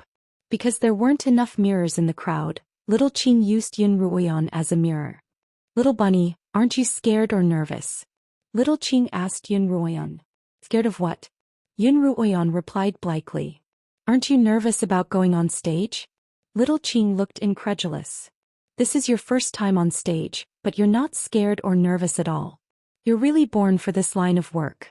Yun Ruoyan had no response to little Qing's words. Compared to a rain of blood and swords, dancing in front of a crowd really wasn't that big of a deal. Little Qing was only around 20 years old, a decade younger than Yun Ruoyan's mental age. However, she had taken care of Yun Ruoyan like a younger sister, and Yun Ruoyan was quite touched. Little Qing, Yun Ruoyan suddenly called out. Little Qing paused for a moment before responding. What is it, Bunny? My name is Yun Ruoyan, Yun Ruoyan replied. Yun Ruoyan. Little Qing repeated the name and smiled. What a good name. Bunny, let's stop fooling around. We're about to go on stage. Yun Ruoyan and Little Qing were next to go on stage. As soon as the two of them stepped onto the stage, Yun Ruoyan saw a familiar face in the crowd. The mustached steward was currently drinking and chatting with the head of the Zhang family, and didn't have the time to look up at the stage. Even so, Yun Ruoyan was still very careful, lowering her head to avoid facing the audience. Qing thought that Yun Ruoyan was suddenly having stage fright. She's still young after all. Even if she's afraid, she'll only understand it when it's right in front of her. The dance finally ended, but the mustached man didn't notice Yun Ruoyan. How dare you say you're not afraid? Look, your cold sweat has ruined your makeup. Xiaoqing smiled as she wiped her face. Only then did Yun Ruoyan realize that she had put on heavy makeup, so the man with the mustache might not be able to recognize her. Ah, Sister Qingqing, my stomach hurts. Yun Ruoyan clutched her stomach. I need to go to the bathroom. Then why aren't you going? Amidst Little Qing's laughter, Yun Ruoyan clutched her stomach and ran backstage. As soon as she ran out of the backstage area, she straightened her back. Just then a maid passed by and Yun Ruoyan walked up to her. Sister, where's the toilet? Yun Ruoyan pretended not to understand the direction that the maid had given her. She pulled on the maid's hand and pointed the way for her. When they reached a corner, Yun Ruoyan lightly tapped the back of the maid's neck. The maid's body softened and she fell into Yun Ruoyan's embrace. Yun Ruoyan changed into the maid's clothes and blended into the crowd of guests below the stage, standing behind the mustached man. Housekeeper, who the mine I'm in charge of is in urgent need of manpower. You'll have to send this batch of slaves to me, the patriarch of the Zhang family said. Just now, when Yun Ruoyan was dancing on stage, she overheard the two of them talking about slaves. That's easy. Let me tell you, among the slaves this time, there are a few experts that can be sent to the depths of the mine to mine. However, experts aren't easy to manage, so it'll be up to you to make them work obediently, the mustached man said. Of course, don't worry, housekeeper who. My whip isn't to be trifled with. Tomorrow a batch of slaves will be sent over to you. They've just arrived from a low-tier continent, and they're all strong and healthy, the mustached man said. That's good. Thank you, brother. The patriarch of the Fong family smiled. Housekeeper who, what do you think of the singer? Do you want me to find two of them to serve you like this? In that case I'll do as you say. After discussing the slaves, the two of them began to tease each other. Once again Yun Ruoyan retreated from the crowd. Could the newest batch of slaves from a low-tier continent be Li Mo and the others? It looks like I'll have to go to the city lord's manor to take a look tomorrow. When Yun Ruoyan returned from the Zhang manor, she had him send a letter to Li Mo, telling him about what he had heard, hoping to find out how things were progressing on his end. However, wasn't able to find Li Mo, who was currently investigating the city lord's manor. Over the past few days, Li Mo had turned the manor upside down, but he still hadn't found any trace of Qin Feng. Li Mo had used all sorts of methods to obtain the location of all the dungeons, water dungeons and dark dungeons within the manor, and then he began to investigate them one by one. 2 or 3 days passed without any results, and there were still no results today. However, his investigation had narrowed down to the last 2 dungeons. If Qin Feng hadn't been sent out of the manor, then he must be in one of these 2 dungeons. Didn't find Li Mo, nor did he send the letter. Not receiving a reply from Li Mo, Yun Ruoyan grew more and more anxious. She decided to go to the city lord's manor the next day. With Thunderbolt's permission, Li Mo and Lin Qingchen moved out of their dungeons and began living in the woodshed. Zhou Yifeng and Lin Qingxue remained in their dungeons. In order to prevent Thunderbolt from recognizing Zhou Yifeng, Lin Qingchen had disguised half his face with a fake birthmark, just like Yun Ruoyan's. Indeed, Thunderbolt hadn't recognized him after seeing him several times. Otherwise, he would have dismembered the man who had strangled his neck with a bow. Before dawn the next day, before the prisoners had even woken up from their slumber, a few warriors came to wake them up and chase them out of their dungeons. "Where are you chasing us to?" Old Sable asked. With a crack of the whip, Lao Hei's body was hit. "Wherever I tell you to go." "What's with all this nonsense?" the warrior with the whip chided. Before the prisoners could react, they were chased out of the manor's back door and into the caged carriages that had been prepared in advance. Zhou Yifeng and Lin Qingxue entered the same carriage. With another crack of the whip, 5 carriages carrying more than 50 prisoners began to move toward the west. Yun Ruoyan quietly watched all of this from a corner of the back door. Afraid that she would miss them, she had been waiting there in the middle of the night and she had finally made it in time. In the second carriage from the back, Yun Ruoyan could clearly see that Zhou Yifeng and Lin Qingxue were inside. Zhou Yifeng's disguise was one of Yun Ruoyan's most common tricks, and it naturally wouldn't fool her. Yun Ruoyan didn't see Li Mo or Lin Qingchen, and she guessed that they had been left behind in the city lord's manor. With Li Mo around, Yun Ruoyan didn't have to worry about Lin Qingchen, but Zhou Yifeng and Lin Qingxue might be taken to some kind of mine. After a moment's consideration, Yun Ruoyan decided to save Zhou Yifeng and Lin Qingxue first. As a result, she followed the caravan out of Thunderbolt City, hoping to find an opportunity to rescue the 2 of them on the way. Li Mo and Lin Qingchen didn't know what had happened that morning. Li Mo spent the entire night investigating, and only returned to his woodshed at daybreak. Just as he lay down, the door was kicked open and 2 drunken men walked in. These 2 men were none other than Thunderbolt and Thunderbolt. Because their brother Thunderbolt Rock had been killed by Li Mo, they had asked Thunderbolt's son to execute Li Mo as revenge. However, Thunderbolt's son had rejected them outright. Not only that, Thunderbolt's son had even gotten Li Mo out of his cell and treated his wounds. This made the 2 brothers extremely dissatisfied.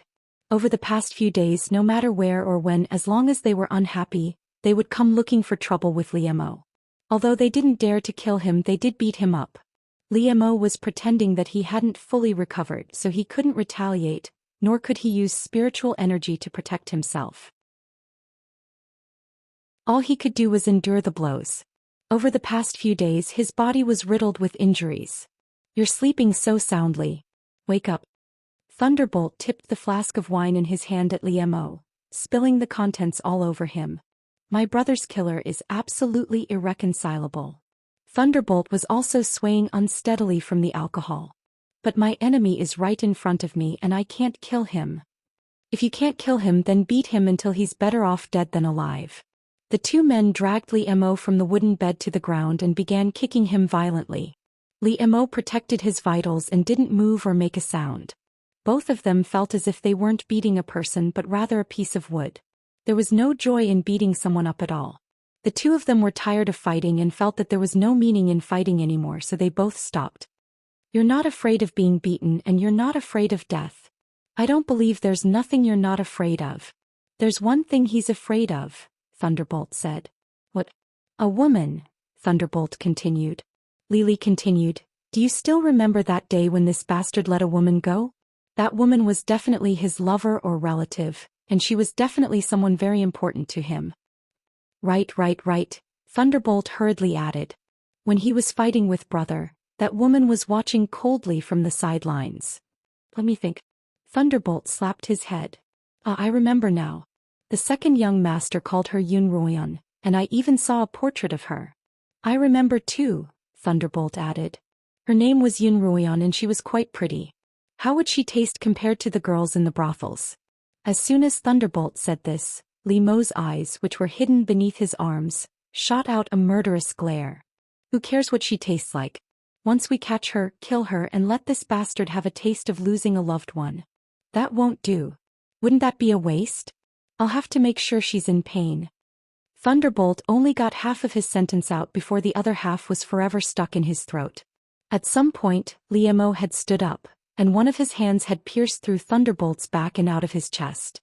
Thunderbolt's heart was in Li Mo's hand. Thunderbolt was stunned by the scene in front of him. By the time he reacted and opened his mouth, an icicle had pierced through his mouth and out of the back of his head. Chapter 354. Yun Ruoyan followed the convoy westward for many days, but she still couldn't find an opportunity to rescue them. There were a total of 4 warriors in the convoy, each of them at least 9th rank blade master. Yun Ruoyan was only an 8th rank blade master, and fighting them would be like throwing an egg against a rock. She didn't have a better idea, so she could only follow them and search for an opportunity. During the afternoon break, one of the coachmen left the convoy to relieve himself and was drugged by Yun Ruoyan's bewitching powder. From him, Yun Ruoyan learned the location of their destination, the largest spirit crystal mine in the Li family's territory. They were only 2 days away from their destination, and Yun Ruoyan couldn't help but feel a little anxious. Once they reached their destination, there would be even less of an opportunity to rescue them. That night, Yun Ruoyan once again stealthily approached the convoy. For safety reasons, she had been following them from a distance, only occasionally checking on Lin Qingxue and Zhou Yifeng in the dead of the night. The carriage was currently parked on a small path in the middle of a valley, and the coachman and 4 warriors were eating meat and drinking wine by a bonfire. Yun Ruoyan watched them from atop a small hill to the south. If her cultivation were higher than these warriors, she would be able to refine a bewitching powder that would be effective against them. As Yun Ruoyan watched them eat and drink, she began to wonder if she could find an opportunity to poison them. Over the past few nights, Yun Ruoyan had refined quite a few poisons, all of which she had stored in her pocket dimension. In Qiuqiu's words, it wouldn't be a problem for these 9th rank blade masters to be poisoned to death. The problem was how to poison them. Yun Ruoyan had considered having Immerse do it, but not only was the bird a glutton, but it was also a bully. In the face of danger, it would always retreat. In the end, she had to rely on herself. Yun Ruoyan sighed inwardly as she looked down once more. Suddenly, a gaze shot up from below, meeting Yun Ruoyan's gaze. Yun Ruoyan's heart skipped a beat and she immediately sensed danger. She exited her hiding place without hesitation, and then flew in the opposite direction on her sword. The owner of that gaze, a long-faced, wretched-looking man, immediately chased after Yun Ruoyan on his sword. A 9th rank blade master could easily overwhelm an 8th rank blade master in terms of speed. Fortunately, the Scarlet Eye was a top-notch sword that doubled her original flying speed. Even so, she still wasn't able to shake off the warrior, and was only able to maintain a certain distance between her and him. The warrior chased Yun Ruoyan all the way into the middle of the night. Yun Ruoyan's spiritual energy began to run out, and the warrior finally caught up to her. "Lass, don't run." The warrior's wretched voice reached her ears through spiritual energy. "You won't be able to escape from me, ha." The laughter grew louder and louder, and Yun Ruoyan's speed grew slower and slower. A red sword light flashed by Yun Ruoyan's side. Yun Ruoyan suddenly stopped, because the path in front of her was blocked by the long-faced warrior. Realizing that she couldn't escape, Yun Ruoyan landed on the ground, saving some spiritual energy. "How's that? I told you you won't be able to escape. Don't be afraid, I'm very protective of you." The long-faced warrior landed with Yun Ruoyan, standing less than 30 feet away from her. In the darkness of the night, Yun Ruoyan's wolf-like eyes stared straight at the long-faced warrior. She had quite a deep impression of him. Yun Ruoyan had seen him grope Lin Qingxue more than once, and Zhou Yifeng had even been beaten up by him in order to protect Lin Qingxue. "Actually, I've been paying attention to you for a long time. You've been following us for a few days, haven't you?" The long-faced warrior looked at Yun Ruoyan calmly. "But you're quite alert. I tried to get close to you several times, but you always managed to escape in time. I thought you'd be able to keep your cool, but this time I finally managed to catch you." As he spoke, the long-faced man looked up and down Yun Ruoyan's body. "You female hamsters are much more petite and adorable than the women of the Dark Abyss continent. I like soft ones like you, and they're easier to digest." Yun Ruoyan sneered. "Be careful not to break your front teeth. You're a little chilly," the long-faced man laughed. "I'm coming right now." As soon as the long-faced man finished speaking, he waved his hand at Yun Ruoyan, and a dozen or so fireballs flew toward her. These fireballs spun rapidly in the air, and the heat they brought with them rushed toward Yun Ruoyan's face. Like Yun Ruoyan, the long-faced man cultivated a fire elemental external technique. Although he looked wretched on the outside, his attacks were extremely vicious, and he had no intention of holding back at all. Yun Ruoyan was forced to retreat rapidly. As she retreated, she waved the scarlet eye in her hand, deflecting the fireballs with great difficulty. "You're quite quick on the uptake, girl." The man also quickly stepped forward. As he waved his hand and performed a technique, he said, "Take this move of mine." Another dozen or so medium-sized fireballs flew toward Yun Ruoyan. Yun Ruoyan used a fireball technique of her own, and a dozen or so smaller fireballs, each half the size of the fireballs in front of her, were instantly swallowed. Yun Ruoyan continued to retreat, buying time as she drew circles in front of her with her scarlet eye. The circle formed a wall of fire in front of Yun Ruoyan. Qi Tong possessed his own spiritual fire, and the power of this spiritual fire was incomparable to that of a normal spiritual technique. Yun Ruoyan was trying to use fire to counter fire. As expected, the fireballs were blocked by the wall of fire, and then swallowed by the scarlet eye. What a powerful spiritual sword! The long-faced man's face revealed a greedy expression, and an evil thought surfaced in his mind. Once he captured Yun Ruoyan and did what he wanted, he would kill her and take the scarlet eye for his own.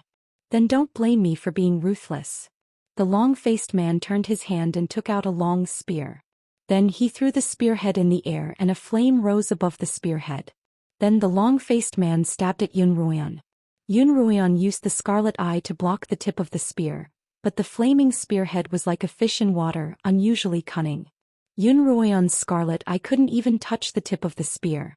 Not only was the long-faced man's cultivation high, but he was also skilled with the spear. Yun Ruoyan's clothes were set ablaze by the spearhead, and she could only retreat while using the scarlet eye to protect her vitals with one hand and the other to extinguish the flames on her body. Although the long-faced man wanted to kill Yun Ruoyan, he was still greedy for her beauty, so he held back. Yun Ruoyan could see this from his undisguised lustful gaze, so she stopped dodging and began to counterattack. Sure enough, the long-faced warrior began to hesitate, and Yun Ruoyan found an opening to dodge the spearhead. Holding Scarlet Eye in her hand, she quickly stabbed it toward the man's chest. The long-faced man was also shocked and hurriedly turned around to block. He used all his strength to block Yun Ruoyan's arm with the end of the spear. Yun Ruoyan's arm loosened and the Scarlet Eye was about to fall, but she quickly stretched out her other hand and slapped at the end of the Scarlet Eye. Yun Ruoyan had used all her strength in this attack, and the Scarlet Eye transformed into a streak of light that shot toward the long-faced warrior's face. The long-faced warrior's eyes widened, and he hurriedly dodged to the side, allowing the Scarlet Eye to cut right through his nose. Ah! The long-faced man screamed in pain as he covered his nose. When he removed his hand, half of his burnt nose fell to his hand, and the nose on his face was also charred. His face was long to begin with, and without a nose, it was no different from a pig's kidney. His entire face looked strange and comical. "Damned girl, how dare you ruin my face? I'll kill you." When the long-faced man looked at Yun Ruoyan again, his murderous intent was at its peak. Yun Ruoyan's right hand was injured and she couldn't hold her sword.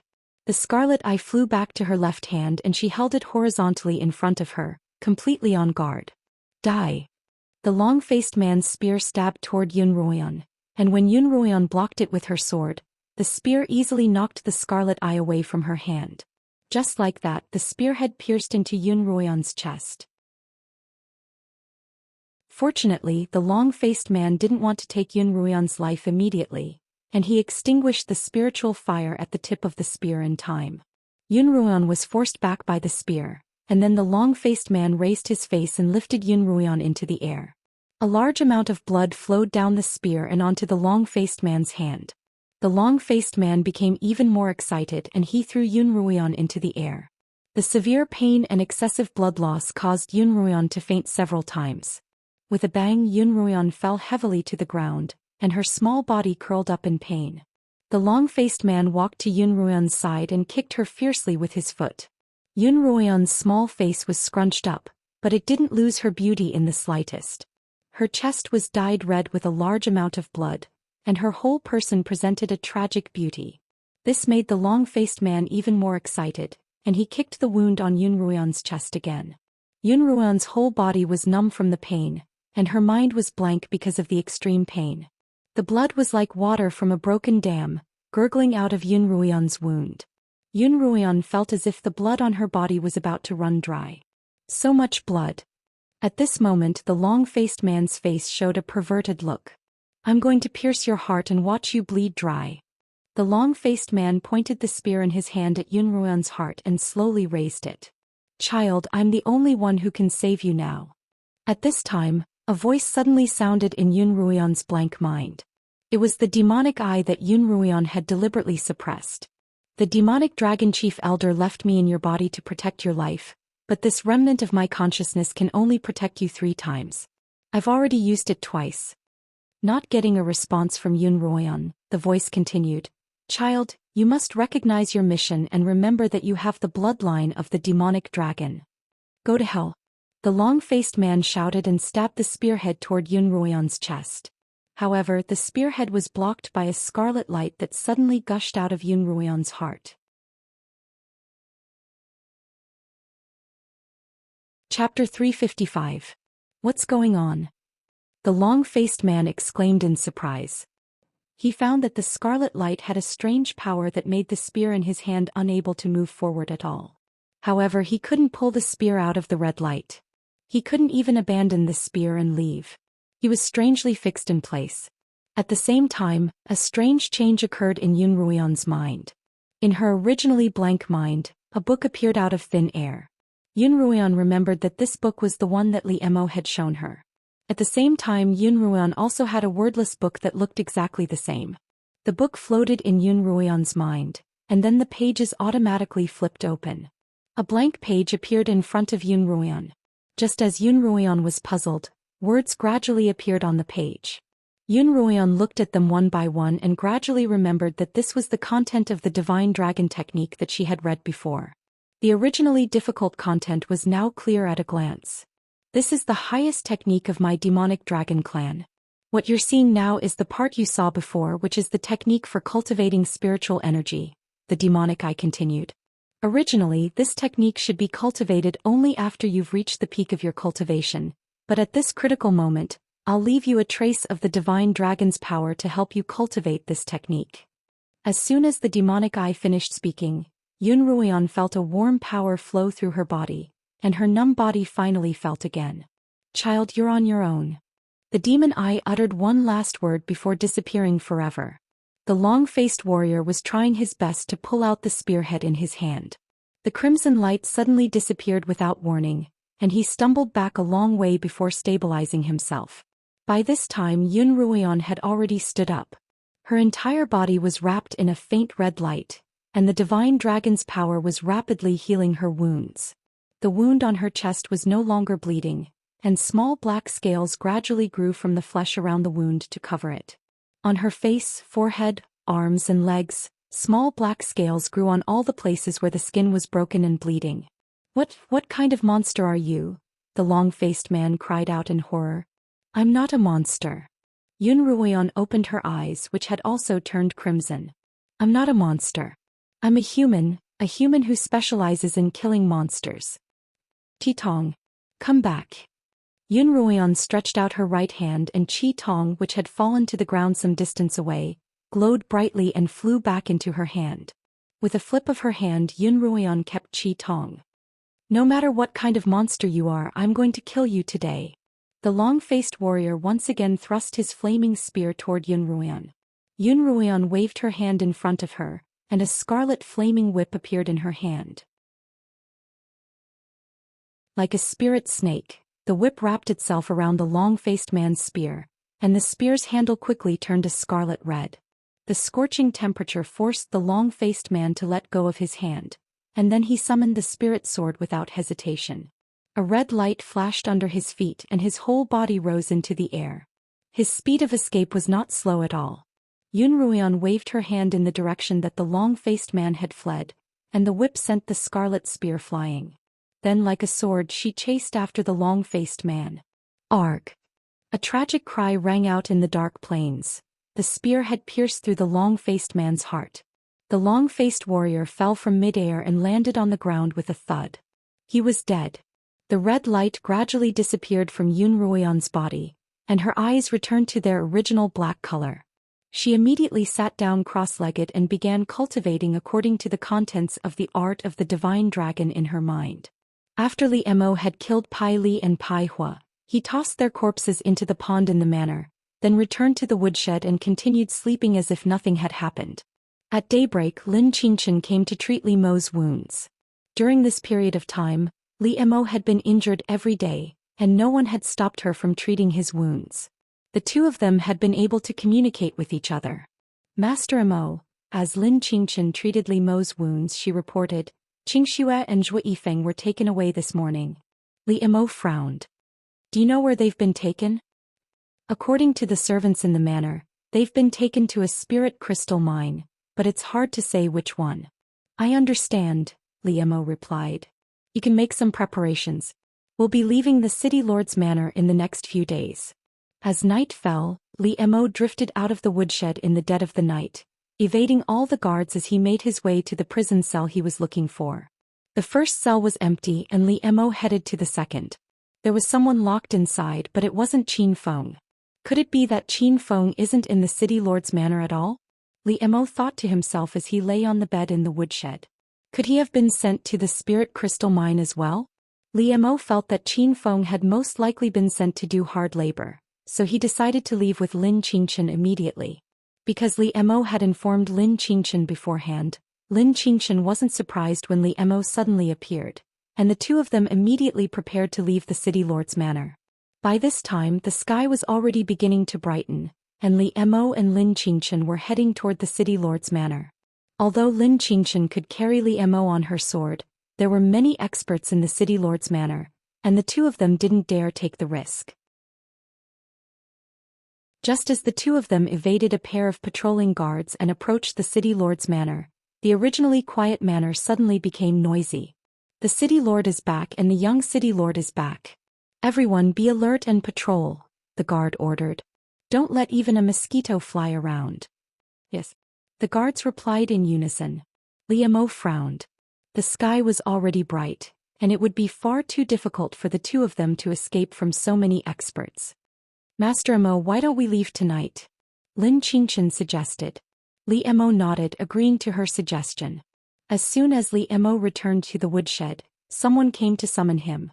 Li Mo followed the person to the main hall of the manor, where there were 3 people seated in the main seat and one to the side. The one on the right was Pai Yong and the one on the left was Pai Batian. Needless to say, the one in the main seat was the head of the Pai family, Pai City Lord Pai Yen. What surprised Li Mo was that Pai Yen and Pai Batian looked like they had been cast from the same mold, except that Pai Batian was dressed in bright red, while Pai Yen was dressed in a dark red. You're the gopher who trespassed on my Pai family's beast-hunting grounds? Thunderflame glanced coolly at Li Mo. Li Mo had completely retracted his aura, concealing his cultivation. Pai Batian had told him that Li Mo had the highest cultivation of any gopher he'd ever met. Even without the help of spirit crystals, he'd managed to reach the realm of a sword saint at such a young age. With the help of spirit crystals, his cultivation would soar at an unimaginable rate. Such a talent was a terrifying existence, and if one couldn't subdue such a person, the only option was to kill him before he matured. Li Mo stared at Thunderflame coldly. Even he couldn't detect Thunderflame's cultivation.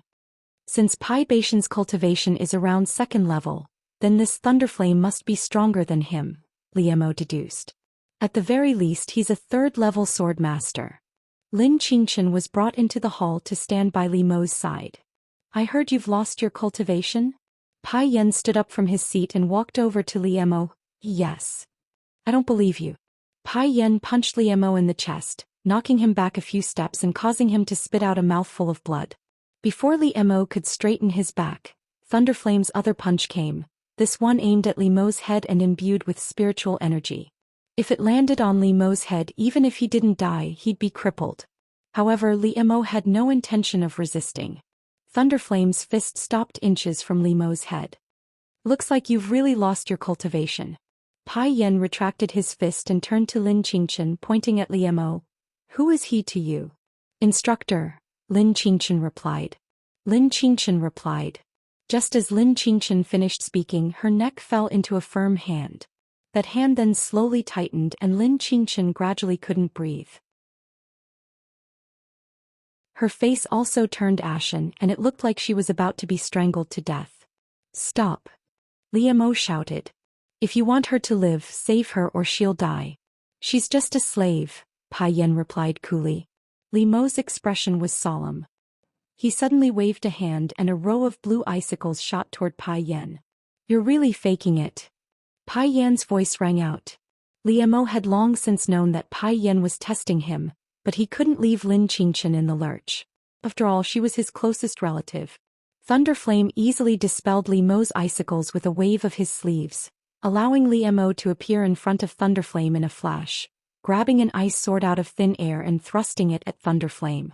Thunderous Flame grabbed the ice sword with his bare hands, broke it in half and stabbed the remaining half of the sword into Li Mo's shoulder. Then he struck Li Mo's chest, causing him to spit out another mouthful of blood. His legs gave way and he collapsed to the ground.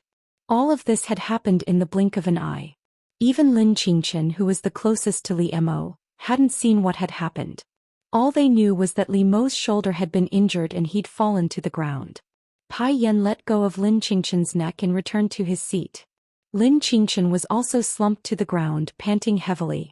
Not only is this rat cunning, but he's also very patient and persistent, Pai Yan continued. It won't be easy to subdue him. Father, if it were an easy task, I wouldn't be interested in doing it. Thunderbolt Batian looked at the heavily injured Li Mo, his eyes gleaming with interest.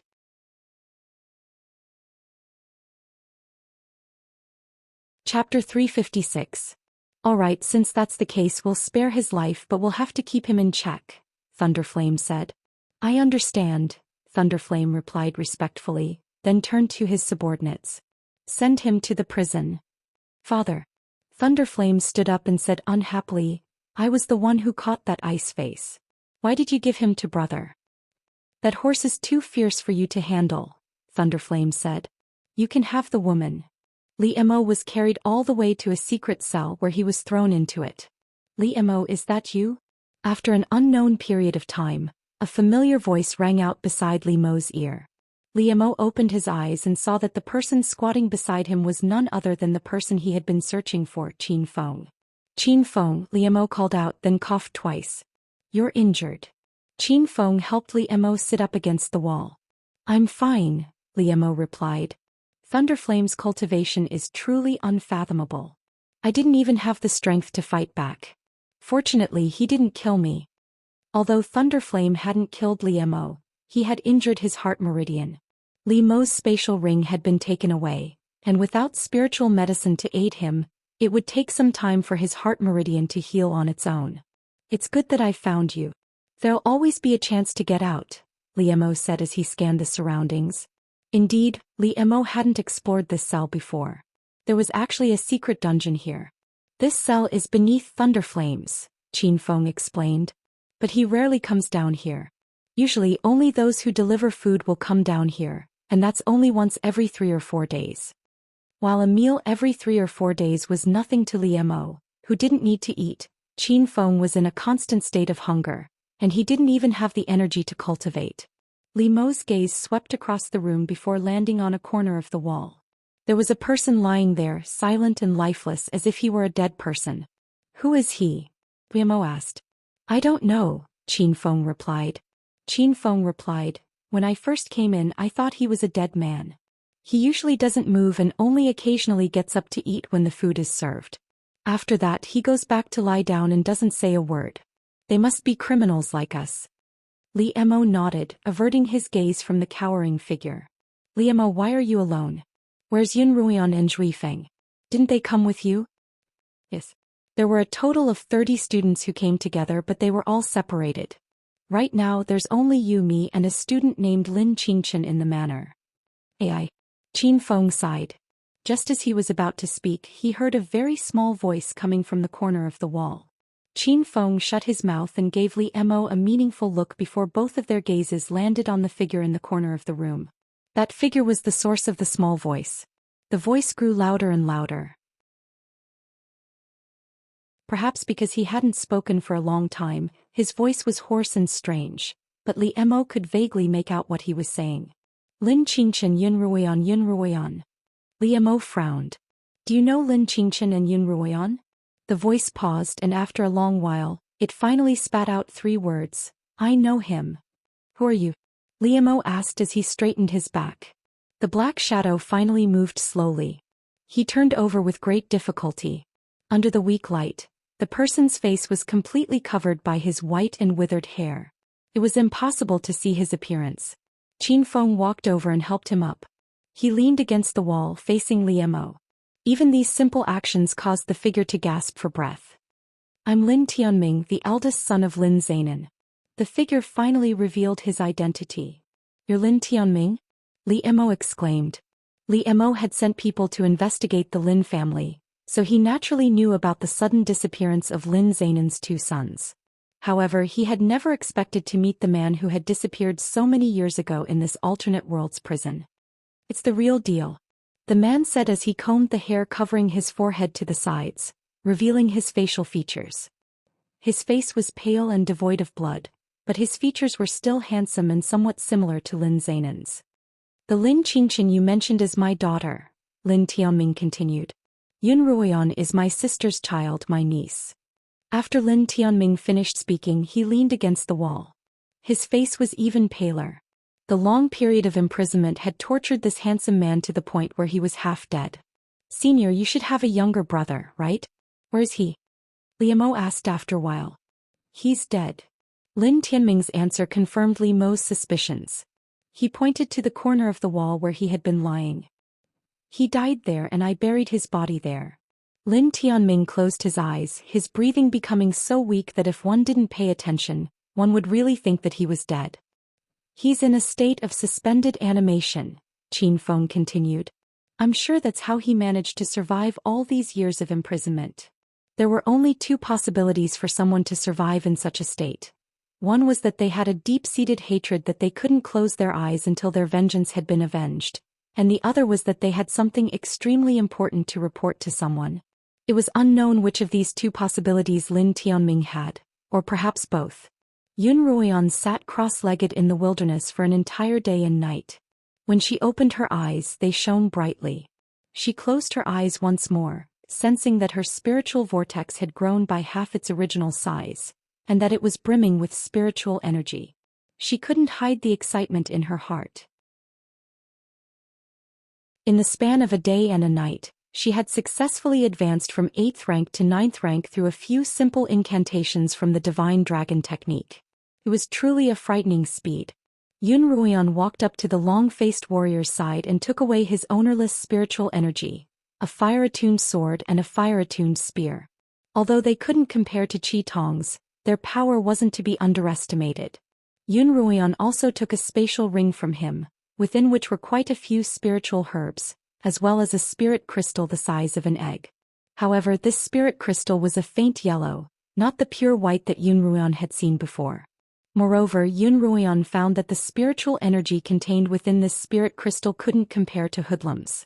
Based on this, Yun Ruoyan deduced that spirit crystals had different grades, and that hoodlums was definitely of a higher grade than the long-faced warriors.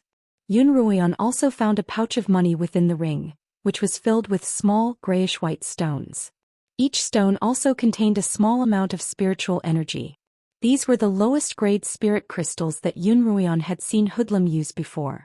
Yun Ruoyan looted the long-faced warrior's body of all useful items, then burned him to ash with a ball of spiritual fire. Then she mounted her sword in the direction of the caravan. When the caravan discovered that the long-faced warrior was missing, they only waited for half a day before continuing on their journey. If they missed the agreed time, they would be punished, so they couldn't care less about the long-faced warrior. By the time Yun Ruoyan caught up with the caravan, they were still half a day away from their destination. There was no time for Yun Ruoyan to wait any longer, so she stepped on her sword and blocked the path of the caravan. Where did this ungrateful brat come from? How dare you block the Thunder family's caravan? Are you tired of living? A burly man walked out of the caravan and berated Yun Ruoyan. Yun Ruoyan was currently wearing the clothes that she had found in the long-faced warrior's ring. Her original clothes had been stained with too much blood, so she had burned them. The long-faced warrior's clothes were too big, and Yun Ruoyan looked like a child who had stolen an adult's clothes. It was no wonder that the burly man had called her an ungrateful brat.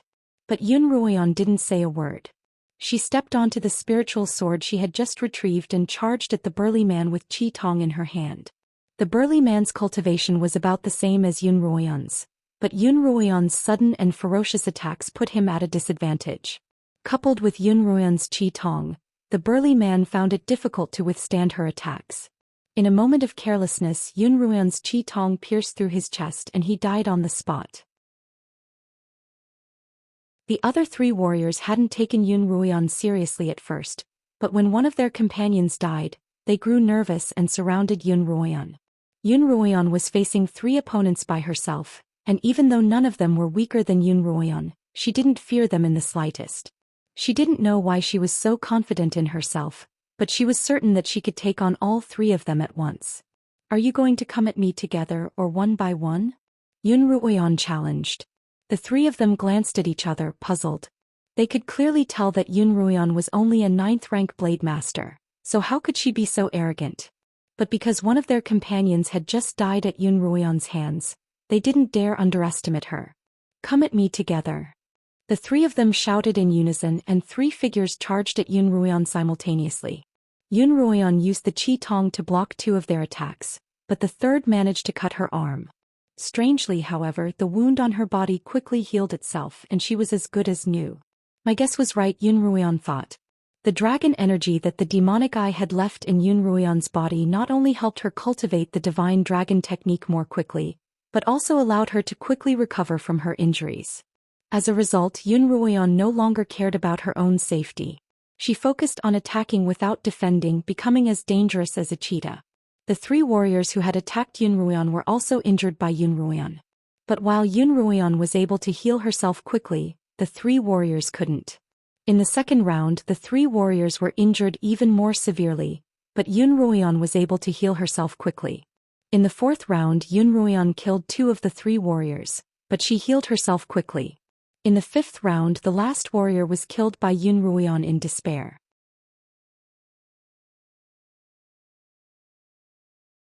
Chapter 357. Sister Ruoyun, it's really you. You're here to save me. As soon as Yun Ruoyun opened the carriage, Lin Xianxia leapt into Yun Ruoyun's embrace, and Yun Ruoyun patted her back to comfort her. It's all right. I'll take you away. Thank you for saving me. A female voice spoke up from behind Yun Ruoyun. Yun Ruoyun turned around and saw Shuijie. Her face had recovered to about 80% of its original state, so Yun Ruoyun recognized her immediately. You're welcome. Where are you going? Yun Ruoyun asked. Shuijie walked closer to Yun Ruoyun. We have something important to do and we'd like to invite you to join us. Would you be willing to join us? What's the matter? Yun Ruoyun asked curiously. To steal spirit crystals, Shuijie answered without hiding anything. Shuijie told her everything about her family's situation regarding spirit crystals. With the help of spirit crystals, we'll definitely be able to advance our cultivation to a whole new level, Shuijie continued. The fatty, the black-faced man, and the others all nodded in agreement. Lin Xianxia and Zhui Yifeng also nodded in agreement. They'd never cultivated with spirit crystals before, but they'd been longing for it just by listening to others talk about it. This is indeed a rare opportunity, Zhui Yifeng commented. Zhui Yifeng said, spirit crystal stones are absolutely essential for survival on the Qingyuan continent, and they can also help us break through our cultivation. Yun Ruoyun thought about it for a moment, then finally nodded in agreement under the attentive gazes of those around her. The fatty, black-faced man and two other beastkin men disguised themselves as warriors, while Yun Ruoyun blended into the prisoner's carriage and was driven to their destination. Within the carriage, Yun Ruoyun hurriedly wrote a letter to Li Mo, detailing the current situation and what she was going to do next. She then tied the letter to Emo's leg and had it deliver the letter to Li Mo. Yun Ruoyun leaned against the carriage, watching as Emo's shadow grew smaller and smaller. Only then did she look away. Ever since their wedding, the two of them had been inseparable. After such a long time apart, Yun Ruoyun couldn't help but miss him. I wonder if Li Mo has managed to rescue Master Qin. Hopefully he'll be able to do so as soon as possible and reunite with me. After Lin Tianming entered a state of suspended animation, Li Mo and Qin Feng didn't know how many days and nights they had spent in the dungeon. All they knew was that someone had come to deliver food. Li Mo's portion of the meal was given to Qin Feng, who enjoyed it immensely. Lin Tianming had been saving food for him. Qin Feng said that Lin Tianming always ate whenever he woke up. After some time, Li Mo's external injuries had mostly healed, but the injury to his heart hadn't completely healed. One day while Li Mo was meditating as usual, he heard footsteps approaching. This time the frequency of the meal is higher. Qin Feng said happily. However, the person who came wasn't the one who placed the food. Instead it was a warrior. He opened the cell door and coldly said to Li Mo, "Come out." Li Mo followed the warrior to a banquet hall in the city lord's manor. The banquet hall was bustling with noise and excitement. The Thunder family had invited the other families to a banquet. This is an expert among the Thunder family's slaves. Thunderflame, who was sitting on the main seat, turned to the other members of the 6 great clans and said, "I wonder if any of you still dare to accept the challenge I just mentioned?" As it turned out, these families had been bored by the music and dance at the banquet, and someone had decided to have an expert of their own slaves fight to liven things up. "Why wouldn't we dare?" the Wang family head replied. "He's just a slave after all. If he's dead we can just throw him away. I'll send out one of my slaves to fight him." The Wang family head made a gesture, and a stocky, middle-aged man walked out from behind him and stood in front of Li Mo. He had also concealed his aura, so neither side knew the other's cultivation. A battle between slaves is a battle of life and death. Neither side should hold back, Thunderflame declared. "Begin." The short, stocky man was clearly a frequent participant in such competitions. As soon as Thunderbolt gave the signal to begin, he sprinted toward Li Mo, his timing perfect. A khaki-colored spiritual energy appeared in the man's hands, and he launched a flurry of attacks on Li Mo's body. Fists, palms, fingers, kicks, thrusts, fists, palms and fingers were all used on Li Mo. Li Mo's attacks were a blur, and although they were fast they were still miles away from Thunderflame's speed. Li Mo easily parried every blow without missing a beat. "You're not my match," Li Mo declared. "Admit defeat." "In a battle between slaves one side must die," the man replied. "Either you die or I die." The man increased the speed and strength of his attacks, not holding back at all. It was obvious that he was relying on speed to win. However, the difference in strength between the two was too great. As soon as the man used his spiritual energy, Li Mo could tell that he was only a peak 8th rank blade master, and Li Mo could easily crush him. Li Mo didn't hold back when he saw how crazed the man was. He grabbed the man's seemingly fast but actually weak fists with both hands and twisted them in different directions. With 2 crisp cracking sounds, the man let out a muffled groan, and both his wrists were broken by Li Mo. The short, burly man endured the pain of his broken bones and continued to kick at Li Mo. Li Mo reached out and crushed both of his knees, and the man finally stopped. Li Mo released his grip and the stocky man collapsed to the ground. Thunderflame's servant wins. Someone announced the result loudly, then 2 men stepped forward and dragged the stocky man away. "What a useless piece of trash." The Wang family head roared angrily at the man. He then took out a dagger and stabbed it into the man's chest in front of everyone. The man died on the spot. "Throw him into the wild and feed him to the wild dogs," the Wang family head said with disgust. When Li Mo saw this scene, even he couldn't help but frown, and his gaze toward the Wang family head grew colder. When the Wang family head sensed Li Mo's gaze, he roared, "What are you looking at? If you lose you'll end up the same way. This is the rule of the slave duels. Crippled slaves are useless and their only fate is death." The next 3 matches were all unsurprisingly won by Li Mo. The slaves were all from low-tier continents, and their cultivation ranged from 8th rank to 9th rank. Their combat style was primarily physical, and their spiritual energy attacks were secondary. How could they possibly be a match for Li Mo? The slaves who lost were also executed on the spot. This was clearly a murder banquet. The last match was between Li Mo and the Feng family's servant. A handsome young man in a brocade robe walked up to Li. "Young master, it's been more than a month. How have you been?" The young man bowed slightly to Li Mo. Li Mo recognized him as the one who'd been bitten by Zhou Xian. "I'm still alive," Li Mo replied. "You're no match for me." "It's fine. My family head is benevolent and Fengbua is my uncle, so he'll take care of me. Young master, feel free to fight." When Li Mo heard this, he couldn't help but glance at the Feng family head a few more times. He was a hale and hearty old man, and Fengbua stood behind him while Fengbua sat beside him. Judging from their age, they seemed to be grandfather and grandson.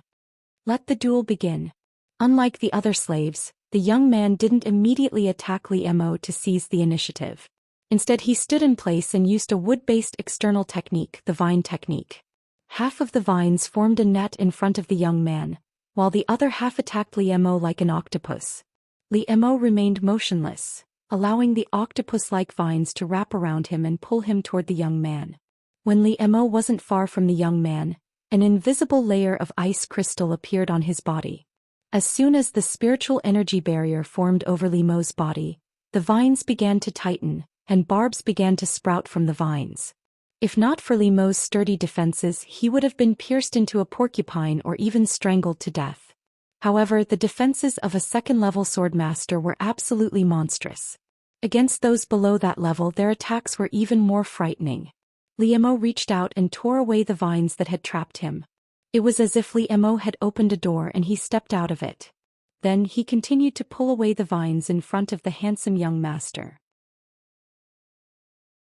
He didn't look like he was fighting, but more like he was trying to save the child from being surrounded by vines. Since your family head won't make things difficult for you, why don't you admit defeat? Li Mo asked the young man. That's against the rules, the young man replied.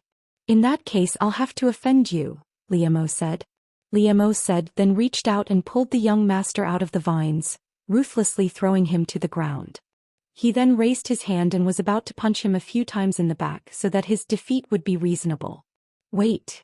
Before Li Mo could finish his punch, the head of the Feng family stopped him. My servant has lost. There's no need to fight. The youth returned to stand behind the head of the Feng family, leaving Li Mo alone on the stage once more. The Thunderbolt servant has won, someone announced.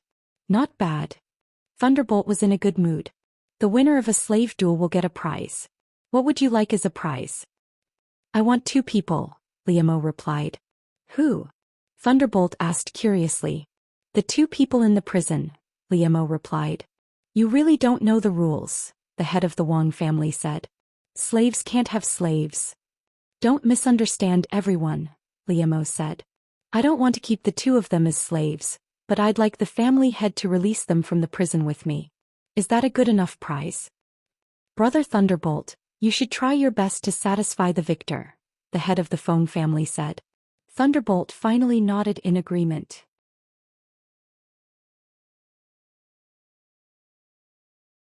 Chapter 358. Fatty, Lao Hei and 2 other beastmen disguised themselves as slave escorts, while Yunruyan's coachman kept them under the influence of her intoxicating powder. The group continued on their way to the mine. By nightfall, the group finally arrived at the mine. From afar, it looked like a tall stone wall had encircled the vein mine like an iron bucket. There were guards at the top of the wall, and Lao Hei hurried up to greet them. The stone gate slowly opened, and 4 caged carriages carrying nearly 100 people entered. Brother warriors, why do you look so unfamiliar? The guard who opened the door asked Fatty Old Black and the others. He was a dark-skinned, rough man in his 40s. Clearly, he was quite familiar with the escorting warriors from before. Lao Hei frowned and glared at the guard. The fat man quickly interjected, Our former brothers have been assigned other tasks. In the future, we brothers will be in charge of escorting slaves. Slowly, we won't meet each other anymore. Oh, right. Brothers, please come in, the guard hurriedly said. He had only been asking casually. On the Gongyuan continent, warriors enjoyed a high status, and it wasn't unusual for them to kill someone if they were unhappy. As a result, the guard didn't dare ask any further questions. Where's the supervisor? Lao Hei asked seriously. He's at the mine. The guard led the group to a row of stone houses. Each house had an iron door, and those were probably where the slaves were kept. The guard led the group to an empty house and opened the stone door. Everyone disembarked from the caged carriages and entered the house one by one. Yunruyan followed the group out of the caged carriages. She saw that about a dozen rooms were empty. Where are the slaves? Why isn't there a single one here? Fatty asked the guard. They've all gone to the mine, the guard replied. A few days ago when they were exploring the mine, they discovered an extremely dense spiritual energy seeping out from the depths of the mine. The supervisor suspected that there might be saint-grade spirit stones, so he sent everyone there to mine as soon as possible. Saint-grade spirit stones. Fatty and Lao Hei's eyes lit up at the same time. They turned to Yun Ruoyan and Xue Ji, who was standing by her side. Yun Ruoyan could also sense that Xue Ji's breathing had quickened. In the afternoon while they were on the road, Yun Ruoyan had asked Xue Ji about the specifics of spirit crystals. She learned that they were divided into 3 grades: low-grade, mid-grade, and high-grade. Low-grade spirit stones contained weak spiritual energy and could be used as currency for transactions.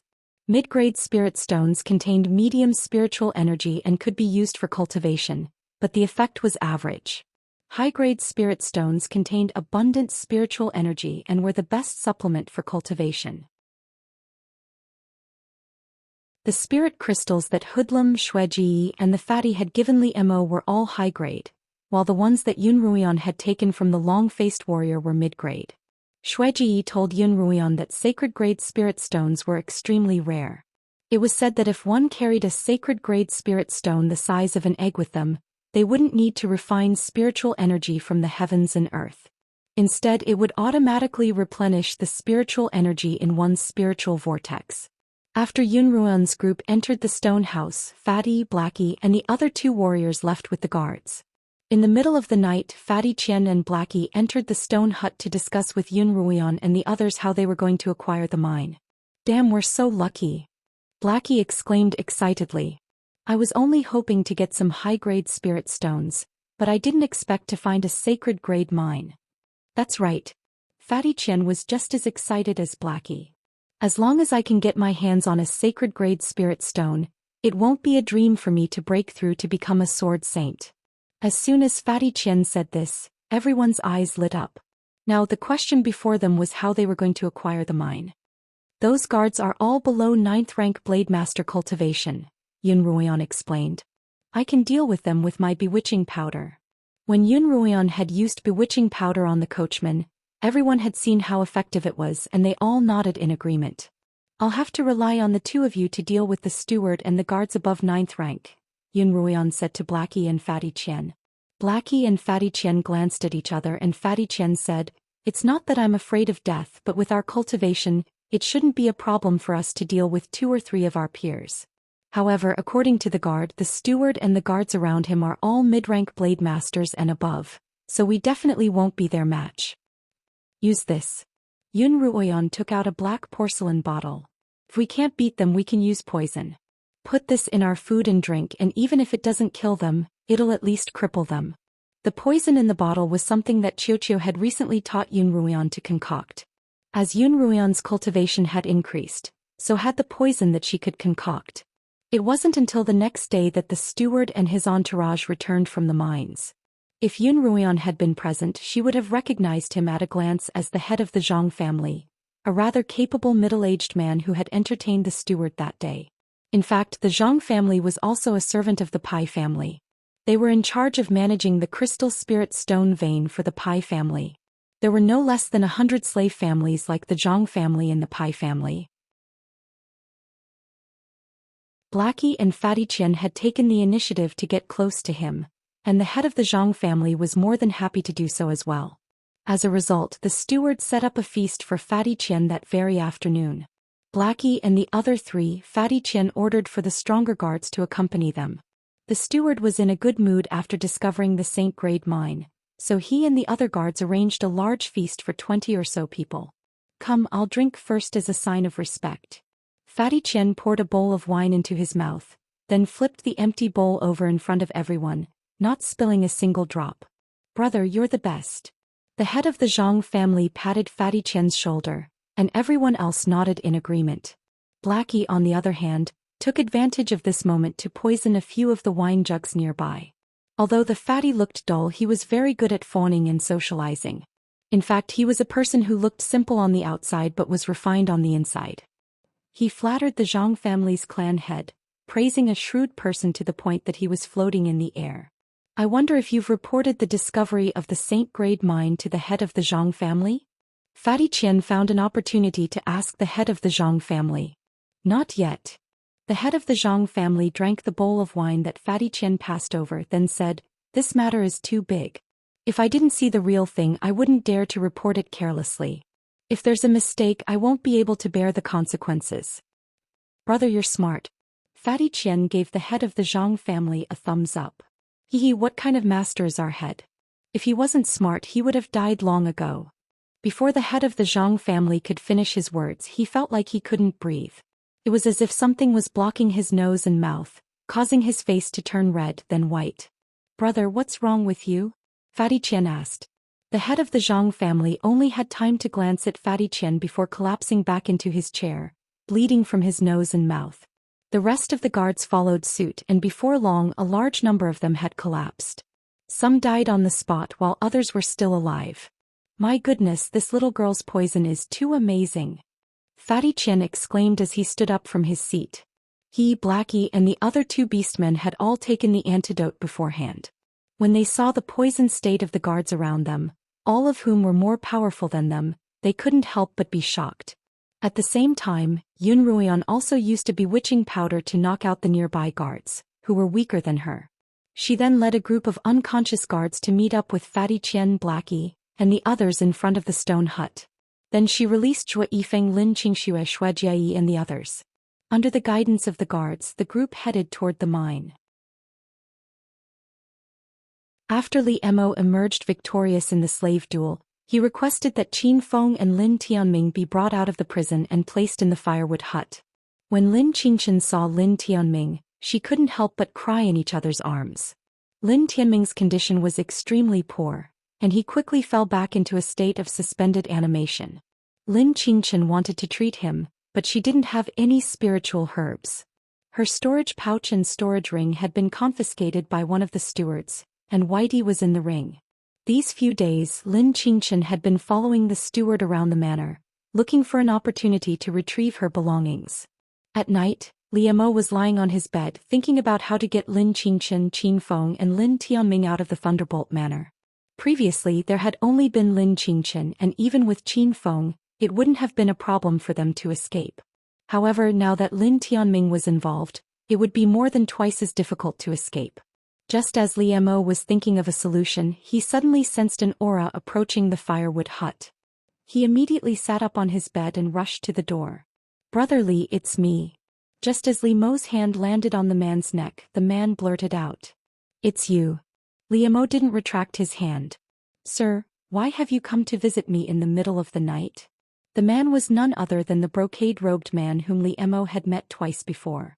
"My master asked me to come," the brocade-robed man said. "My master and my uncle are both very fond of you, Brother Li, and they asked me to bring you a few things." The brocade-robed man took out a ring and passed it to Li Mo. Li Mo took the ring and inspected its contents, discovering that it contained a few precious high-grade spiritual herbs and a high-grade spirit stone that glowed with a white light. "My master saw that your heart was damaged, so he sent you some spiritual herbs and stones to help you heal," the brocade-robed man said. Only then did Li Mo remove his hand from the brocade-robed man's neck. "If not for your uncle, I wouldn't have been trapped here in the first place. Tell me, what do your uncle and the head of the Feng family want from me?" "Since Brother Li is so straightforward, I won't beat around the bush," the brocade-robed man said. The brocade-robed young master said, "My family's patriarch hopes that Brother Li will submit to the Feng family and help us deal with the Pai family."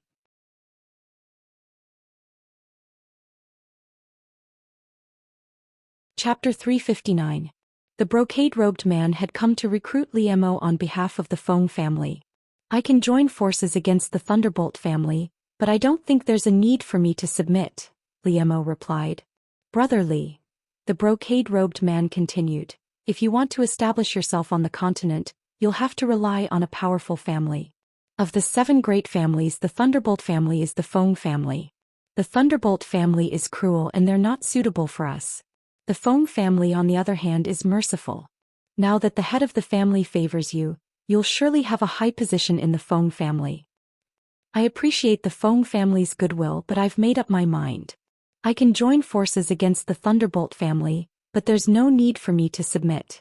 "Li Mo has no intention of becoming a slave," Li Mo interrupted. "All right," the brocade-robed man said regretfully. I'll convey your intentions to the head of the family. The brocade-robed man cupped his fists toward Li Mo and was about to leave when Li Mo called out to him from behind. Tell the young master to be careful of the woman by his side, Li Mo instructed. She's possessed by a demonic spirit, and her body carries corpse poison.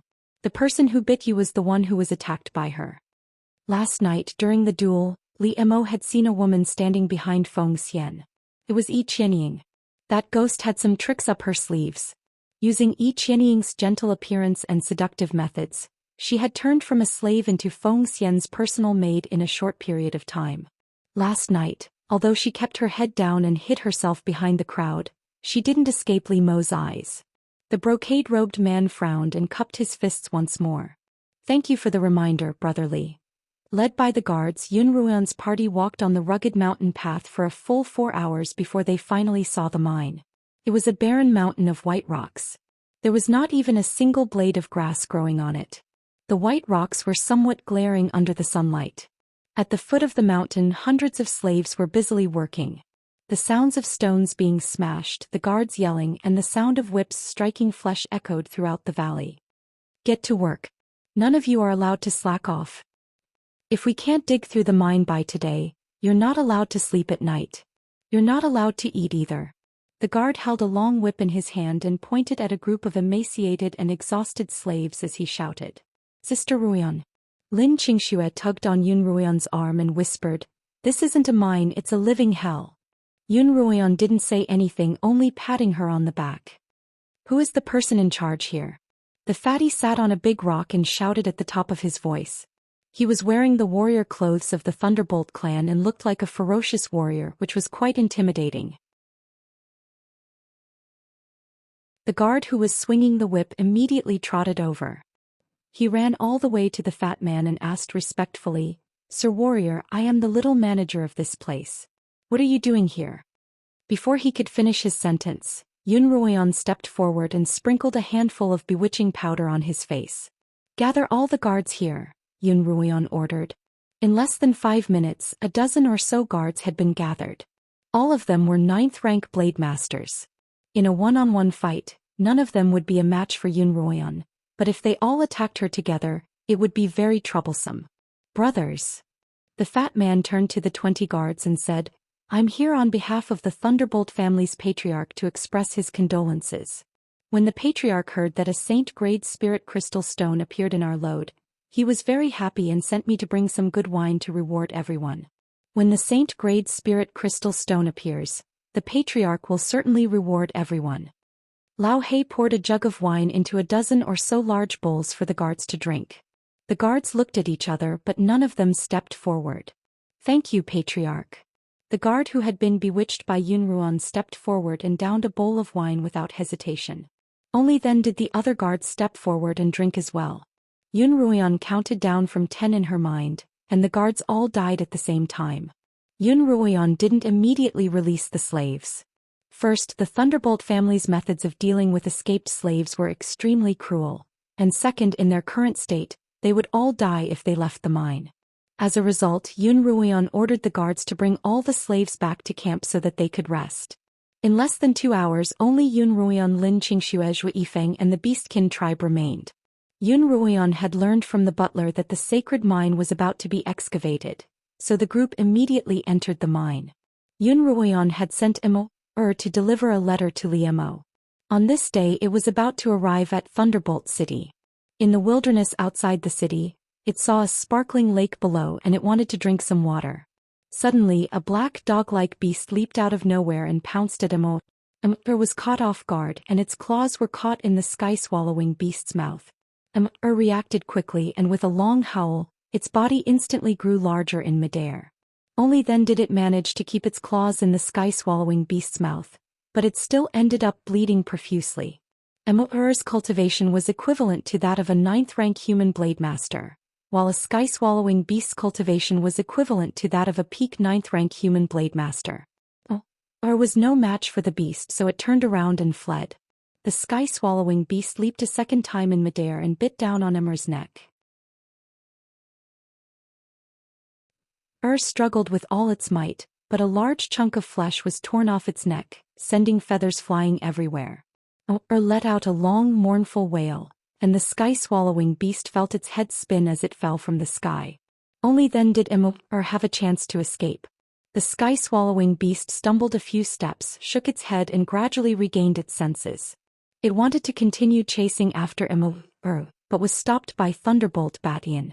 The sky-swallowing beast roared at Emma's disappearing figure, then ran up to Thunderbolt Batian's horse and spat out a scroll of paper on the ground. A warrior with a bow on his back picked up the scroll and handed it to Thunderbolt Batian. As soon as Thunderbolt Batian unfolded the scroll, his brows furrowed tightly. What a bold gopher! How dare she plot against the Thunderbolt family? Does she not know how to spell the word death? The scroll of paper crumbled into powder in Thunderbolt Batian's hand. Brother, what's the matter? Thunderbolt Yang galloped over and asked when he saw Thunderbolt Batian's expression. If I'm not mistaken, this must be the handiwork of that gopher you keep mentioning, Yunruan. Thunderbolt Batian tossed the scroll to Thunderbolt Yang. Thunderbolt Yang looked at the words on the scroll. It was addressed to Li Mo, and she had called herself Yen. Who else could it be? This woman must have eaten a leopard's gall. Thunderbolt Yang exclaimed after reading the contents of the letter. I wonder if she's as fast as a leopard when it comes to escaping. After Thunderclap Batian finished speaking, he led his small hunting team towards the direction of the Spirit Crystal Stone Vein. Thunderclap Yang also hurriedly urged his horse to follow. Li Mo fed Lin Tianming the spiritual pill he had obtained from the brocade-robed youth and gave the spirit crystal to Qin Feng. The two of them finally began to recover. The frequency at which Lin Tianming entered a state of suspended animation decreased, and Qin Feng's cultivation finally broke through to the peak of 9th rank, allowing him to hold his own against the Thunderbolt family's elite warriors. Li Mo really wanted to tell Yun Ruoyan that he had found Lin Tianming. Over the past few days he had tried to whistle for but there was no response. He even tried to communicate with Chirp but to no avail. Gradually Li Mo began to feel uneasy. That night, Li Mo once again whistled for from the window of the woodshed, but there was no response. Just as he was about to close the window, a small bird flew in from outside. The bird's body was soaked in blood, and it fell to the ground as soon as it entered the room. Li Mo reached out to catch it. Li Mo called out as he looked at the dying bird in his palm. A large chunk of flesh had been bitten off its neck and its blood vessels had ruptured. The bird had lost too much blood and it didn't look like it was going to survive. Li Mo's gaze landed on Immerse's claws, which had also been badly mangled. He guessed that Yun Ruoyan must have sent him to deliver a letter to him, but that the letter had been snatched away halfway. There was no other possibility that Li Batian's sky-swallowing beast could have left such a wound on Immerse's body. Li Mo narrowed his eyes, growing increasingly worried for Yun Ruoyan. That night, when the brocade-robed youth once more came to Li Mo to persuade him, Li Mo actually agreed to his request. However, he also made a request of his own, for the Feng family to search for Yun Ruoyan and provide her with protection. Yun Ruoyan's party didn't know that Li Batian had already arrived. They followed their plan and entered the Spirit Crystal Mine, which was a tunnel 1,000 feet deep. The Beastcloth tribe was good at hunting and mining. The ancestor of the Beastcloth tribe who brought back the Spirit Crystal Stones was a person who was responsible for prospecting in the Spirit Crystal Stone Mine. The fatty, old Sable and the other Beastkin clansmen led the way, Yun Ruoyan, Lin Qingxue and Shuiji in the middle, and Zhou Yifeng brought up the rear. Even before they reached the bottom of the mine, they saw a white light emanating from the front. At the same time, they felt an incomparably rich spiritual energy surging up from the depths of the mine. The Saint Grade mine should be right in front of us. Everyone hurry up. Old Sable's voice came from the front and the group quickened their pace. After making a turn, a stone wall glowing with white spiritual energy appeared in front of them. We're here. The spirit crystals are just behind this wall. The fatty and old Sable exclaimed excitedly. Although he could see the white light of spiritual power and feel the abundant spiritual power, in fact, there was still a thick layer of low-grade and mid-grade spiritual stones separating him from the Saint-grade spirit crystal stone vein. The stone walls that were emitting a white light were made of low-grade spirit stones. There were many traces of digging on them. It was clear that they were the result of the slaves working day and night without rest. More than 20 men from the Beastkin tribe immediately picked up their mining tools and continued to work. It was impossible to determine the exact time at the bottom of the mine, so in the face of the temptation of saint-grade spirit stones, everyone tirelessly continued to mine. Low-grade spirit crystals were pushed out of the tunnel by carts, followed by mid-grade spirit crystals. The white light grew brighter and brighter. Finally, when the last mid-grade spirit crystal was excavated, a clean jade-like wall appeared in front of them.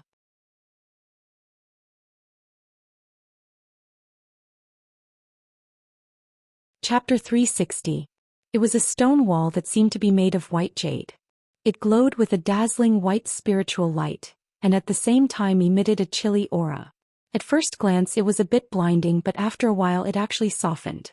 Is this entire wall made of saint-grade spirit stones?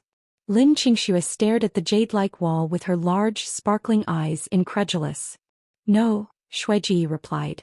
The outer layer is a stone outer coffin, and within that outer coffin is a sacred spirit crystal. Then let's continue. Old He raised the hammer in his hand and smashed it against the jade wall. With a clang, Old He's hammer bounced back, and even Old He was forced back a few steps. Oh my god, why is it so hard? Old He swung his hand, which had gone numb from the impact. Let me try. The fatty didn't believe it. He smashed the wall with his chisel, but he didn't leave a single mark. What should we do? It's right in front of us, but we can't get it. Zhou Yifeng walked up and touched the wall with his hand, feeling a chill seep into his skin. Ruoyan, try using your scarlet eye sword. He turned to Yun Ruoyan and said, Ruoyan, try using your sword. Yun Ruoyan nodded and took out her scarlet eye. As soon as it came into contact with the cold, jade-like stone, it was as if a piece of hot metal had come into contact with a block of ice. The stone outer coffin, so hard and impenetrable, was cut apart as if it were tofu. As the crowd gasped in shock, Yun Ruoyan finished cutting the outer coffin into pieces, revealing an egg-sized piece of stone crystal, which was a saint-grade spirit crystal, in front of everyone's eyes. Yun Ruoyan reached out and took the egg-sized crystal in her hand. She felt as if 100,000 pores on her body had opened up at once, and a large amount of spiritual energy flowed into her body from the crystal. The feeling of filling her spiritual vortex without the need to deliberately condense it was a wondrous one. Just as Yun Ruoyan was immersed in this wondrous feeling, someone suddenly called out, "Why is there smoke? Is there a fire somewhere?" Yun Ruoyan also noticed that a large amount of smoke was pouring into the tunnel they had come from. As the smoke grew thicker and thicker, everyone couldn't help but cough. Not good, someone is setting the cave on fire. They want to suffocate us to death, Zhou Yifeng said. The smell was unbearable, and they didn't care if there was an ambush at the entrance of the cave. They all ran outside. Zhou Yifeng. As they ran, Yun Ruoyan called out, "No matter what happens, you have to protect Xianxia." Zhou Yifeng glanced at Yun Ruoyan, but before he could give her any time to react, he heard a familiar male voice from the tunnel entrance. "Gophers inside, come out and die." Yun Ruoyan's group dashed out of the thick smoke and ran out of the tunnel. Kicking aside the burning hay at the mouth of the tunnel, they saw a group of about a dozen warriors on horseback glaring at them. "Well done, Yun Ruoyan, and well done to the rats of the Beastkin tribe. Not only did you kill the warriors of my family, but you've even set your sights on my spirit crystal mine. You must be tired of living." The man who spoke was dressed in a red robe. His face was filled with a murderous smile, and he didn't bother to hide his cultivation at all. Only under one circumstance would a cultivator unleash their full cultivation: if they were strong enough and if they wanted to kill enough. "Let me tell you with my aura, you're dead meat." "Who's this person?" the fatty asked. "His aura's so strong. He must be a sword saint, right?" "His name is Pai Batian, the young master of the Pai family. He's a level 2 sword saint," Zhou Yifeng replied. Hearing Zhou Yifeng's words, everyone around him sucked in a breath of cold air. His cultivation base was at level 2 of the Great Perfection Realm, which meant that all of them together would not be a match for him. "That can't be right. I just took a whole bag full of high-grade spirit crystals. Are we going to be able to use them even if we have the life to mine them? Now that things have come to this, let's all focus on preserving our own lives." Yun Ruoyan turned to Xianxia. "Hide behind me later." Xianxia nodded. Although she was nervous, she didn't show any signs of fear. Yun Ruoyan, hurry up and bring your men here to surrender. If you do, you might be able to keep your life. Thunderclap shouted at Yun Ruoyan. Thunderclap glanced at Thunderclap. You killed a warrior and tried to steal spirit crystals. The death penalty is unavoidable. Brother. Thunderclap hurriedly interjected. You might not know this, but Yun Ruoyan is Li Mo's wife. Haven't you always wanted to subdue Li Mo? With this woman in your hands, you won't have to worry about Li Mo's resistance. I see. When Thunderclap Batian heard Thunderclap Yang's words, his gaze toward Yun Ruoyan sharpened. Warriors, listen up. Leave that white-clothed woman alive and kill everyone else. A dozen or so warriors rushed toward Yun Ruoyan's group, brandishing their swords and sabers. Everyone, don't stick together. Spread out. Yun Ruoyan called out, and the crowd scattered in all directions. Those who had their weapons taken away by the heaven-flipping mirror when they first arrived were chopped up like vegetables by the warriors on horseback. Soon more than half of them were killed.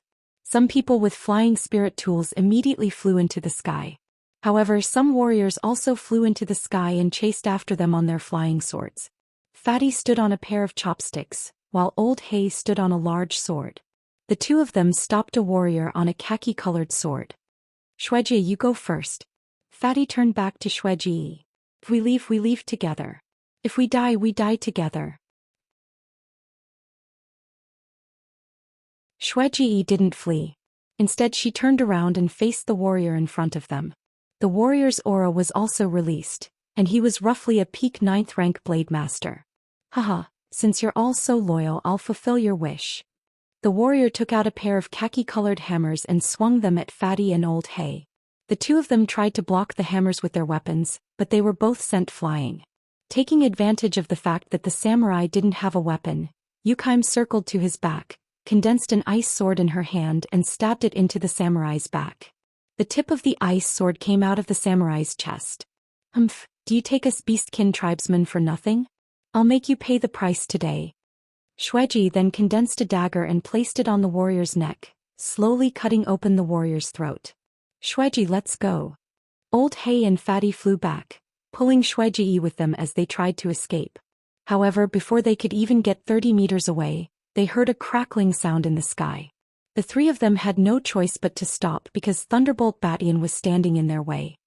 He was dressed in a red robe and he was standing on a red sword aura, a scarlet whip in his hand. He swung the whip, which made an ear-piercing snapping sound in the air. At the same time, a red glow appeared in the air. Go to hell, you despicable rats, Thunderbolt Batian said coolly, then lashed out at the three of them. This whip was truly faster than lightning, and before it even reached them, the red light had already enveloped the three of them. Yun Ruoyan and the others looked up at the scene unfolding in front of them. Xueji and the other two didn't even have a chance to resist. By the time the red light dissipated, the three of them had fallen from the sky, right in front of Yun Ruoyan and the others. Sister Ruoyan, brother Zhuo, they... Lin Qingshue's voice trembled. They're dead, Zhu Yifeng replied. What a frightening person and what a frightening cultivation, Yun Ruoyan commented. Zhu Yifeng, I'm the strongest of the three of us, so I'll cover our retreat. You take Qingxue and run. Yun. Sister Ruoyan. Zhu Yifeng and Lin Qingxue called out at the same time. Otherwise, all three of us will die here, Yun Ruoyan said. With a flip of her hand, she retrieved the scarlet eye sword. A streak of red light appeared beneath her feet, and she soared towards Thunderbolt Batian. Stupid woman, are you courting death? Thunderbolt Yang shouted at Yun Ruoyan from below. Let us end this massacre, Yun Ruoyan said to Thunderbolt Batian.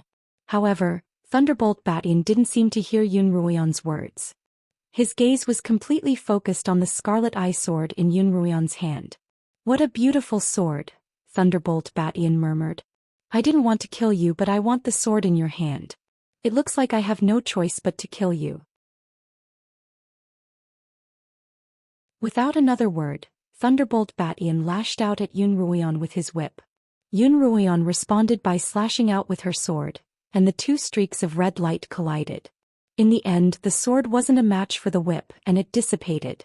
As a result, the whip dimmed significantly, and it landed on Yun Ruoyan's body. Yun Ruoyan let out a muffled groan as she fell to the ground from midair. She only managed to stabilize herself after retreating several dozen feet. Sister Ruoyan. Yun Ruoyan heard Lin Qingxue yell at her. When she turned her head, she saw that Zhou Yifeng and Lin Qingxue were still standing in the same spot. You'd hurry up and run. Zhou Yifeng, if Qingxue gets hurt, I won't forgive you. When Thunderbolt Batian saw this scene, he raised his whip and lashed it at Zhou Yifeng and Lin Qingxue. Don't even think of harming my family. Yun Ruoyan shouted as she sent Scarlet Eye flying towards the whip. Scarlet Eye blocked the majority of the whip, but a small portion still managed to strike Zhou Yifeng and Lin Qingxue. At this moment, a shield suddenly appeared in front of Zhou Yifeng. That pitch-black shield blocked the remaining whip shadows.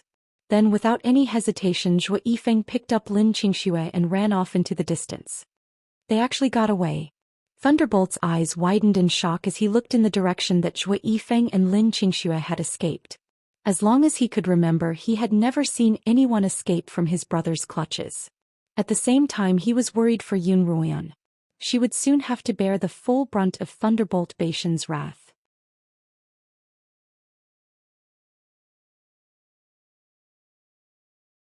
Chapter 361. Pai Batian turned toward Yun Ruoyan and slowly landed on the ground, his eyes filled with killing intent. Qi Tong, come back. Yun Ruoyan stretched out her hand and the sword flew back into her grasp. By now, all of the beastkin tribesmen on the ground had been exterminated, and only Yun Ruoyan and Pai Batian remained standing. At this time, a warrior ran up to report to Thunderclap Batian. We just interrogated a beastskin cloak tribesman and found out that they obtained a saint-grade spirit crystal from this mine. It's in this woman's hands. A sagely spirit crystal. Pai Batian's eyes, which were already brimming with killing intent, turned cold once more. The warrior's voice was so loud that everyone present could hear him. Yun Ruoyan, no one can save you now. Pai Batian sighed. Hand over the sagely spirit crystal. Pai Batian's tone was still indifferent, but his killing intent hadn't diminished in the slightest. You won't kill me if I hand it over? Yun Ruoyan suddenly smiled. Of course I won't. Pai Batian glanced at Yun Ruoyan. The crimes you've committed are enough for you to die 10 times over. I'm already letting you off easy by killing you once. Then why are you still wasting your breath? Yun Ruoyan sneered. You're all unafraid of death. Pai Batian thought of Li Mo and couldn't help exclaiming, sure enough, you guys don't know what's good for you. As soon as he finished speaking, another deafening crack rang out, and a scarlet tongue of lightning shot toward Yun Ruoyan. It was so fast that Yun Ruoyan had no time to dodge. Yun Ruoyan gritted her teeth and used the Qi Tong in front of her to block the attack, but she was immediately sent flying into the side of the White Mountain by the force of the lightning tongue. Large chunks of rock fell to the ground and white dust flew into the air. At the same time, within the city lord's manor, Li Mo was sitting cross-legged on his bed, the middle finger of his right hand resting on his knee trembling. Li Mo had dripped a drop of his blood onto the Qilin beads, and whenever Yun Ruoyan was in grave danger, his finger would tremble. Within a short distance, Li Mo could determine Yun Ruoyan's location and rush over to save her. But this time, Yun Ruoyan was too far away for him to do so. Yan, where are you? Li Mo opened his eyes, his inky black pupils glinting with an eerie light. When Yun Ruoyan's feet touched the ground, her knees buckled and she half knelt on the ground, spitting out a mouthful of blood. Without giving her the slightest chance to catch her breath, another whip lashed out. She barely managed to block it with her scarlet eye, but her body was once again sent flying into the mountain wall. This time she didn't even have the strength to stand up. At this moment she was lying on the ground with wounds all over her body. Her white clothes were soaked in blood and she looked like a bloody person. Her spiritual sea, which had just healed not long ago, had ruptured again. With only a level 9 cultivation, he was actually able to withstand 2 of my full power whips. This is really beyond my expectations. Thunderbolt Batian muttered to himself. After all, he was a 2nd-level sword saint, and he had thought that he would be able to kill Yun Ruoyan with a single whip. Who would have thought that she would still be alive after 2 whips? That sword must have saved her. Thunderbolt Batian looked at the scarlet eye in Yun Ruoyan's hands.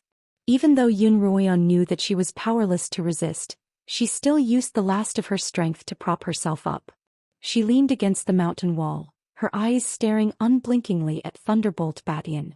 Thunderbolt Batian was also staring at this incredibly petite, yet incredibly stubborn woman. When their gazes met, he suddenly saw two red flashes in Yun Ruoyon's eyes. Then he saw something strange happen to Yun Ruoyon's body.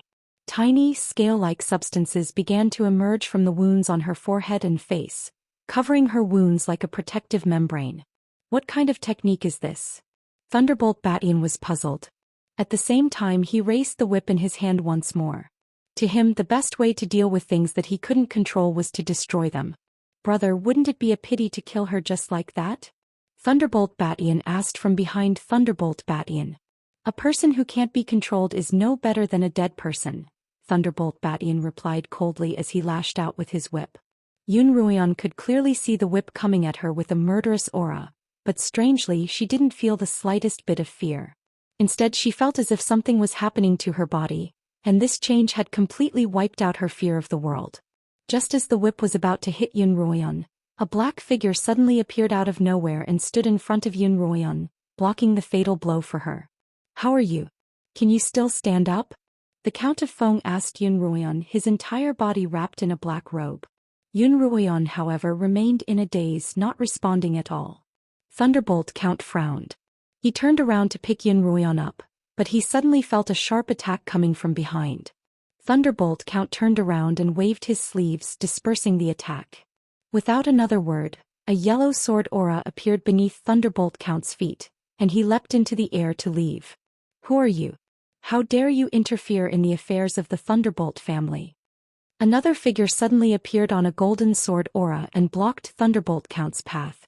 Father! Thunderbolt Batian and Thunderbolt Batian called out at the same time. Thunderbolt Batian had sent a message to Thunderbolt Flame when he'd brought his men here.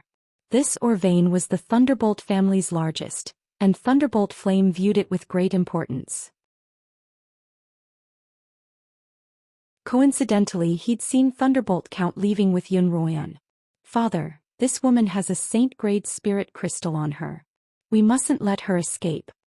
Thunderbolt Batian exclaimed. Thunderbolt Flame frowned and took out a golden saber. He could tell that the other party's cultivation wasn't any lower than his own, so he was very cautious. Thunderbolt Count's gaze also shifted. He'd come at Li Mo's request to save Yun Ruoyon, but he hadn't expected to attract Thunderbolt Flame's attention. When Thunderbolt Flame appeared, Thunderbolt Count had actually considered giving up on Yun Ruoyon. However, when Pai Batian mentioned the Saint-grade spirit crystal, he became even more determined to save Yun Ruoyon. If the Pai family could obtain the Saint-grade spirit crystal, their position as the hegemon of the Dark Abyss continent would be unshakable. Thunderbolt Count turned into a streak of yellow light and flew toward the horizon. Thunderbolt Flame turned into a streak of golden light and chased after him. At the same time, Zhou Yifeng and Lin Xianxia were also flying through the sky. Suddenly, two sword auras flashed above their heads and they began to fight in midair. Zhou Yifeng could sense that these two powerful auras weren't something he could afford to provoke. For safety's sake, he immediately landed on the ground, concealed his aura, and hid in a bush with Lin Xianxia. At the same time, the two sword auras stopped as if they were negotiating something. Zhou Yifeng saw that one of them was carrying a person in his arms. Before he could see Lin Xianxia clearly, he whispered, "Brother Zhou, it's Sister Ruoyon. The person in the black-robed man's arms is Sister Ruoyon." Zhou Yifeng immediately pressed Lin Xianxia down to the ground. In front of two cultivators several ranks higher than him, even the slightest movement could be detected. However, both Thunderbolt Count and Thunderbolt Flame's attention was on Yun Ruoyon, or more accurately on the Saint-grade spirit crystal on her. The general gist of their discussion was that they were afraid that their attacks would be too destructive, and that they might accidentally destroy Yun Ruoyon and the spirit crystal on her. As a result, they had to settle Yun Ruoyon first before fighting again, and the victor would be able to leave with Yun Ruoyon and the Saint-grade spirit crystal on her. Thunderbolt Count placed Yun Ruoyon on an empty patch of land, but Yun Ruoyon's eyes were still wide open and she didn't react at all. "I'm curious to see someone on the Qinyuan continent with the same level of cultivation as me," Thunderbolt Flame remarked. "My lonely days of seeking defeat have finally come to an end." As soon as Thunderflame finished speaking, he gripped his golden saber and turned into a streak of golden light as he attacked Count of Wind. Count of Wind turned into a yellow streak of light as he fought against Thunderflame in midair. Their cultivations were about the same and their moves were also extremely powerful. For a moment, the energy released from their battle lit up half the sky as if it were daytime. While the two of them were engaged in battle, Zhou Yifeng and Lin Qingxue took the opportunity to rush to where Yun Ruoyan was lying. Without a word, Zhou Yifeng carried Yun Ruoyan on his back and ran, Lin Qingxue following closely behind. Flying on a sword would be faster, but they were too obvious a target, so running on foot was the best option. As expected, they ran for more than half a kilometer without being discovered. Not daring to relax, the two of them continued to run. Thunderbolt Flame and Thunderbolt Count fought from the sky to the ground, and the battle grew more and more intense. Thunderbolt Flame was a metal-attuned cultivator, known for his powerful attacks. Even so, Thunderbolt Count wasn't at a disadvantage, but it was still impossible for him to defeat his opponent. Where's that girl? Thunderbolt Flame suddenly realized that Yun Ruoyan, who had been lying quietly on the ground, had disappeared without a trace. He stopped fighting and turned to Thunderbolt Count. I don't know. Perhaps she woke up on her own and escaped, Thunderbolt Count replied in a low voice. As long as Yun Ruoyan didn't fall into Thunderbolt Flame's hands, he would have achieved his goal. Thunder Flame snorted coldly and was about to search for it, but Count of Wind stood in front of him to stop him. Thunder Flame couldn't get away for a while. What belongs to the Thunderbolt family can't fall into the hands of others. You've forced my hand. Thunder Flame raised the golden blade in his hand and poured all of his spiritual energy into it. The blade shone brightly, even more dazzling than the sun in the day.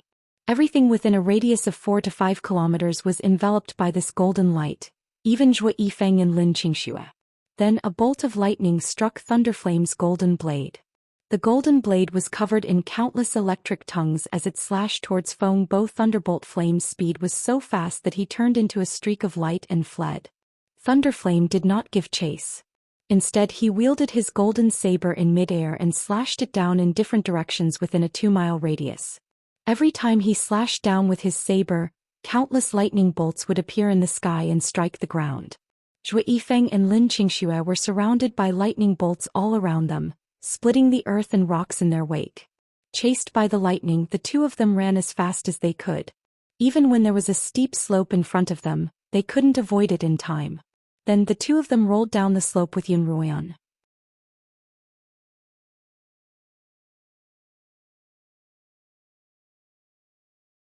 Chapter 362. The three of them rolled down the slope and the lightning struck a nearby boulder, causing a landslide to appear. The three of them were buried in the mud and rocks. Thunder Flame and Fengbo searched the charred wilderness for most of the night, but they couldn't find any trace of Yun Ruoyan. Thinking that she'd been turned to ash by the lightning, they gave up searching and went their separate ways. Just as the two of them left, it started raining heavily. The rainwater washed away the soil, washing Yun Ruoyan, Zhou Yifeng and Lin Qingxue out of the mud. Zhou Yifeng sat up and took a deep breath. After relieving himself of the suffocating feeling, he hurriedly checked on Yun Ruoyan and Lin Qingxue. Yun Ruoyan's eyes were still open, and she didn't even react when the rainwater hit her eyes. Lin Qingxue's face had turned green and she couldn't breathe. Zhou Yifeng hurriedly injected spiritual energy into Lin Qingxue's mouth to save her. Zhou Yifeng stood up and was just about to pull Lin Qingxue up when the rumbling of rocks rang out. Several large boulders tumbled down from the top of the slope. Zhou Yifeng didn't have time to escape, so he used his body to protect them. At dawn the next day, a group of 4 carriages passed by this place. The people in the carriages saw that the surroundings were scorched as if there was a big fire. However, there was clearly a heavy rain last night, so how could such a big fire start? Auntie Hong, there must have been a battle between experts here last night. Hoodlum rode up to Auntie Hong's carriage. Auntie Hong opened the curtains and looked around, then signaled for the carriage to stop. Auntie Hong stepped out of the carriage, her red shoes stepping on the scorched ground. She squatted down and pinched a handful of soil in her hand, then said to Hoodlum, "It's a lightning-attracting technique that only a 5th-rank sword saint can use." Was it the head of the Thunderflame family, Thunderflame? Hoodlum blurted out. Other than him, I don't know who else on the continent could use a lightning-attracting technique, Auntie Hong said as she prepared to return to her carriage. Hey look, there's someone in the soil. Little Qing's voice suddenly rang out. When Zhou Yifeng woke up, he found himself lying in an unfamiliar house. His head was wrapped in gauze and a mountain rock had fallen on his head, knocking him unconscious. "You're awake." Just as Zhou Yifeng was about to get off the bed, little Qing walked in. "Who are you? Where was this? Where are my companions?" Zhou Yifeng asked repeatedly, his expression vigilant. Little Qing furrowed her brows. Unlike her usual talkative self, she said to Zhou Yifeng, "Follow me." As soon as he exited the house, Zhou Yifeng realized that he was at a relay station. The place he had been lying on was a guest room, so he guessed that he had been rescued by someone on the road. However, he still remained vigilant. Qing brought Zhou Yifeng to another guest room, within which sat two unfamiliar women. On the bed in the middle of the room were two more women, Yun Ruoyan and Lin Qingxue. Ruoyan, Qingxue. Zhou Yifeng hurried forward to check on the two of them. Lin Qingxue's head was also wrapped in gauze, and there were traces of blood on the gauze. Her breathing was steady and she hadn't woken up from her coma, but her life wasn't in danger. Yun Ruoyan's face, head and even body were covered in blood, but strangely there wasn't a single wound.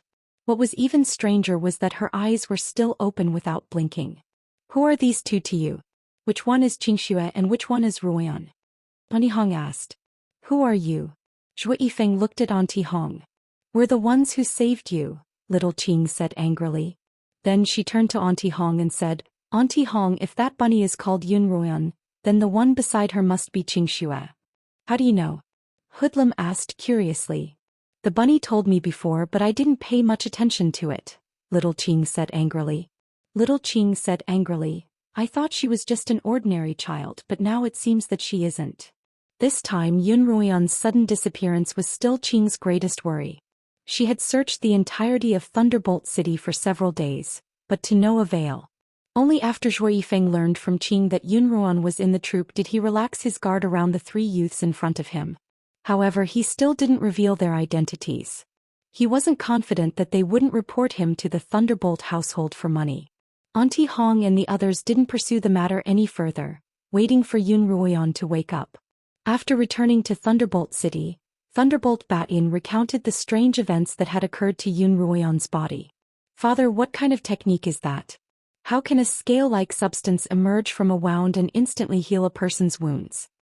Thunderbolt Batyan asked Thunderbolt Batyan. Thunderbolt frowned and didn't speak for a long time. After a while he suddenly stood up from his chair and left in a hurry, leaving behind a puzzled Thunderbolt Batyan. Thunderbolt returned to his own room and opened a secret chamber.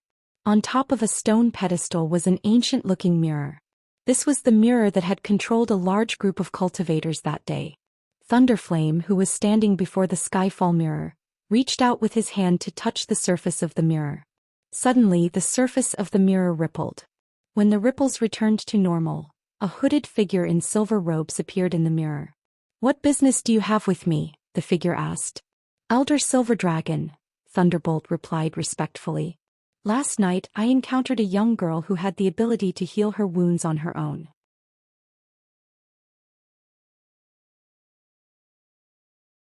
I suspect that she has the bloodline of a demonic dragon, as only a member of the demonic dragon race would be able to heal her wounds on her own. Back then I was ordered to capture Longyin, but his wife managed to escape. She was already pregnant at the time, and I suspect that the girl was Longyin's child." "What about the girl?" the Silver Dragon Elder asked. "I killed her," Thunderbolt replied. "Last night I used a lightning-attracting spell. Not a single creature within a 5-kilometer radius survived. If she really is Longyin's child, your lightning-attracting spell won't be able to kill her. Find her and bring her to me." On the morning of the third day, Yun Ruoyan finally closed her eyes and entered a state of cultivation. With the help of a sagely spirit crystal, after 2 days and 2 nights, Yun Ruoyan successfully broke through to peak 9th rank. During this time Zhou Yifeng and Lin Qingxue stood guard by her side, not letting anyone near her. What kind of person is this bunny? Not only was she able to heal herself from such a serious injury, but she was even able to cultivate to a new level. Hoodlum exclaimed incredulously. "A friend, not an enemy." "That's enough," Auntie Hong replied. Yun Ruoyan finally opened her eyes and 2 beams of red light flashed through them. "Sister Ruoyan, are you awake?" Lin Qingxue looked at her sister's open eyes and asked uncertainly. Yes. Yun Ruoyan turned to Lin Qingxue. Sister Ruoyan, you're finally awake. You scared me to death. Lin Qingxue cried tears of joy. Zhou Yifeng hurriedly walked up to Yun Ruoyan's bed.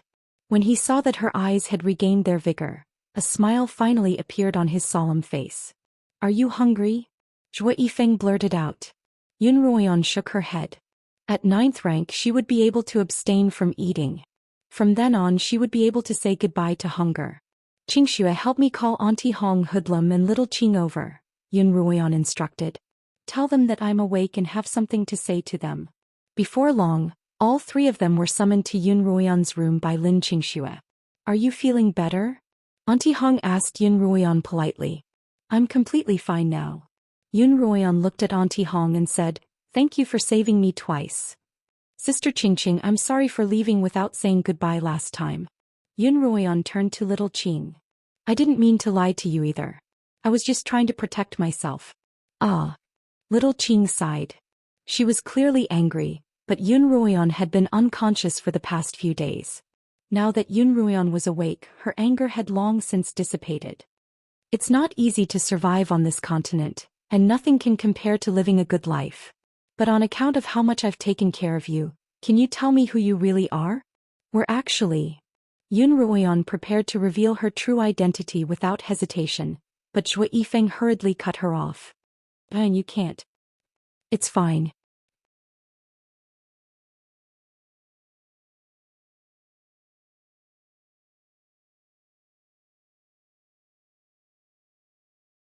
Chapter 363. Hearing Auntie Hong say this, Yun Ruoyan and the others all looked at her.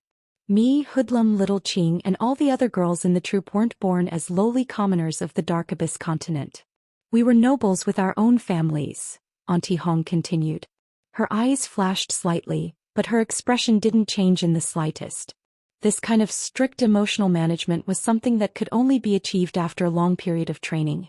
But our families were destroyed by the Thunderbolt family, Hoodlum continued angrily, and we became lowly commoners as a result.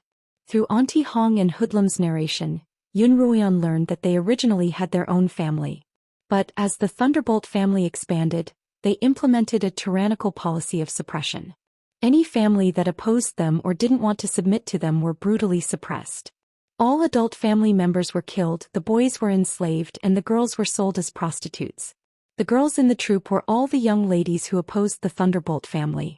We were sold to different places and became prostitutes, Little Qing said slowly. Xiaoqing's eyes drooped as she slowly said, it was all thanks to Auntie Hong and Hoodlum that we sisters were able to escape from that hell. Now we even have a place to stay. Yun Ruoyan looked at Auntie Hong, who was sitting quietly. She had completely restrained her emotions and her expression was as calm as ever.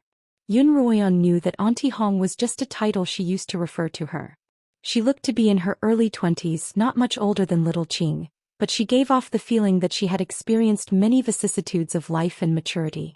Her facial features were actually delicate and pretty, but her red clothes and heavy makeup hid her original temperament, giving others a false impression of seduction. Miss and I are master and servant. Hoodlum glanced at Auntie Hong and said, because the two of us are quite strong, we were able to escape while we were being sold. After Hoodlum and Auntie Hong escaped, they roamed the Dark Abyss continent with some of the family's treasures that they had secretly hidden. In the process they saved Little Qing and the 20 or so girls in the troop. Auntie Hong had set up a troop in order to make it easier to move around and to fool others. The Thunderbolt family really is evil, Lin Qingxue said angrily. Lin Qingxue said angrily, I thought that they only targeted us from the so-called lowly continents. I didn't think that even the natives of the Dark Abyss continent couldn't escape their persecution. The Thunderbolt clan only cares about power and benefits. Hoodlum said, as long as one offends them in these two areas, no matter who it is, they will suffer a calamity. It's not just the Thunder clan. Little Qing sneered, the 7 clans fight openly and covertly, snatching and snatching. Which one of them is easy to deal with?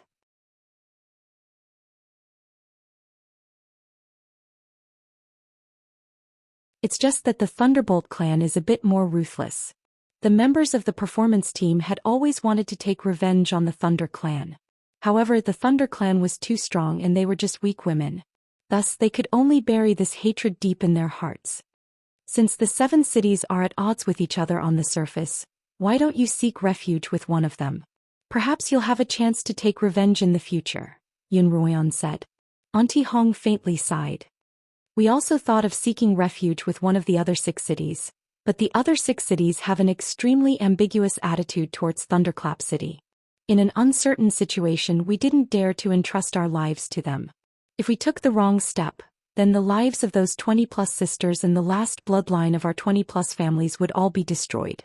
Auntie Hong's words made everyone's hearts sink. It wasn't easy to survive in a chaotic world, and if a powerful enemy was added to the mix, they would have to tread on thin ice.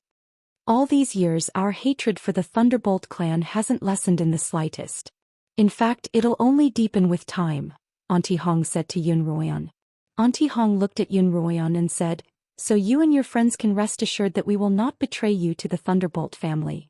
After learning of the girls' backgrounds, Zhou Yifeng let down his guard around them, and Yun Ruoyan and the others decided to stay with the troop for the time being. Yun Ruoyan's internal and external injuries had mostly healed, and she had broken through to the peak of 9th rank while she was unconscious. But at the same time she discovered that her body was undergoing some unexplainable changes.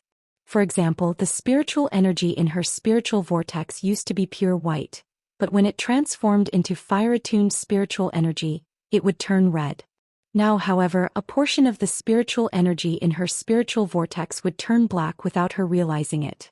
This frightening black energy made Yun Ruoyan feel uneasy. Yun Ruoyan also knew that she had a self-healing ability, but when she deliberately cut her skin with a knife, there were no signs of self-healing. Yun Ruoyan was puzzled by this and she turned to Qiuqiu for an explanation. However, Qiuqiu only knew that this was related to the demonic dragon bloodline in Yun Ruoyan's body.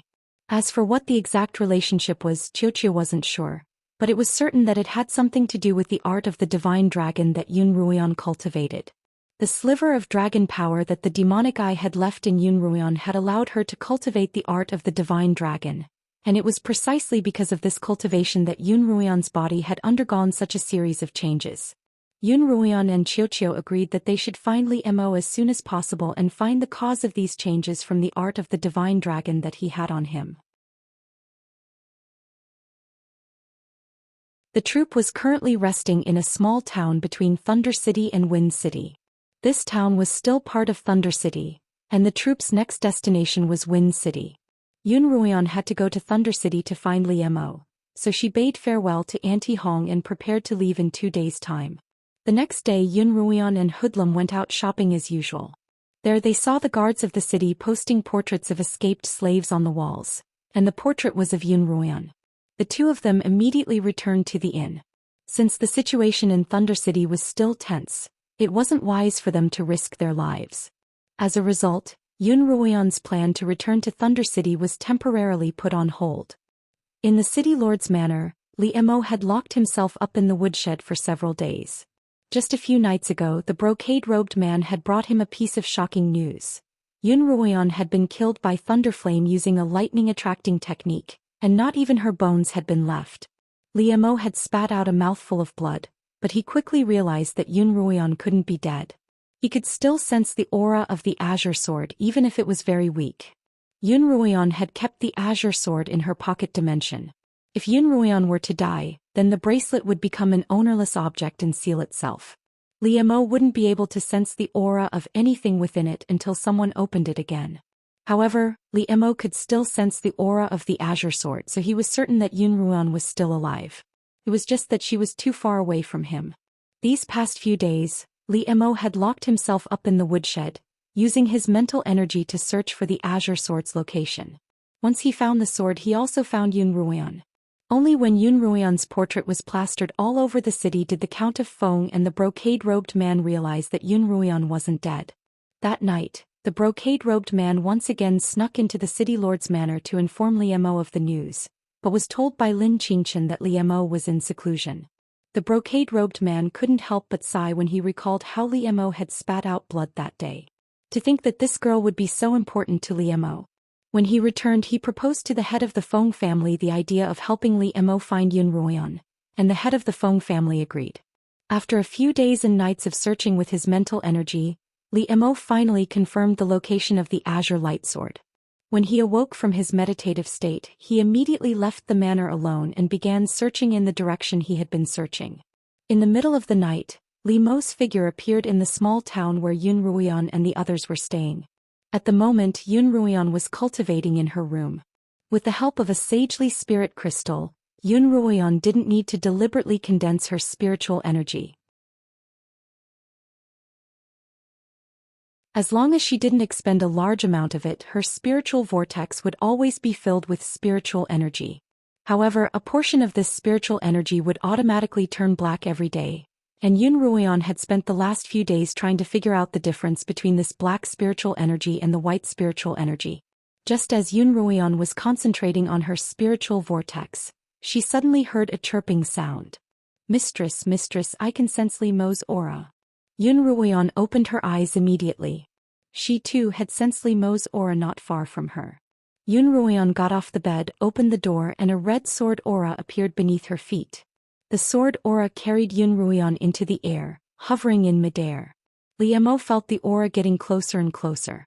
He looked around and saw a red sword aura in the distance. That aura was so familiar. Yen Li Mo called out Yun Ruoyan's name in a hoarse voice. Yun Ruoyan also saw the green sword aura beneath Li Mo's feet. At the same time, she felt the dragon-engraved sword in her bracelet begin to tremble violently, as if it had sensed its master's arrival. Yun Ruoyan opened the pocket dimension in her silver bracelet, and the sword turned into a streak of green light as it sped toward Li Mo. Li Mo reached out and caught the sword in his hand, and a low dragon's roar emanated from the sword. Thank you for bringing me to Yen, Li Mo said softly to the sword, then stored it back into his body. Li Mo. Yun Ruoyan's tears began to well up in her eyes. Li Mo's figure was rushing toward her, and before her tears could fall, she was enveloped in a warm embrace. A stream of tears fell from Yun Ruoyan's eyes onto Li Mo's chest, drenching the front of his robe. Yener. Li Mo called out Yun Ruoyan's name hoarsely, over and over again, as if afraid that the person in his arms wasn't real. Yun Ruoyan struggled slightly as she raised her head to look into Li Mo's eyes. His ink-black eyes were filled with so much emotion, as if they were two deep pools that drew Yun Ruoyan in. Yun Ruoyan couldn't help reaching out to caress Li Mo's chiseled face. His face was slightly pale and his lips were red. Li Mo, I missed you so much. Yun Ruoyan murmured softly. As she spoke, she tiptoed and kissed Li Mo on the lips.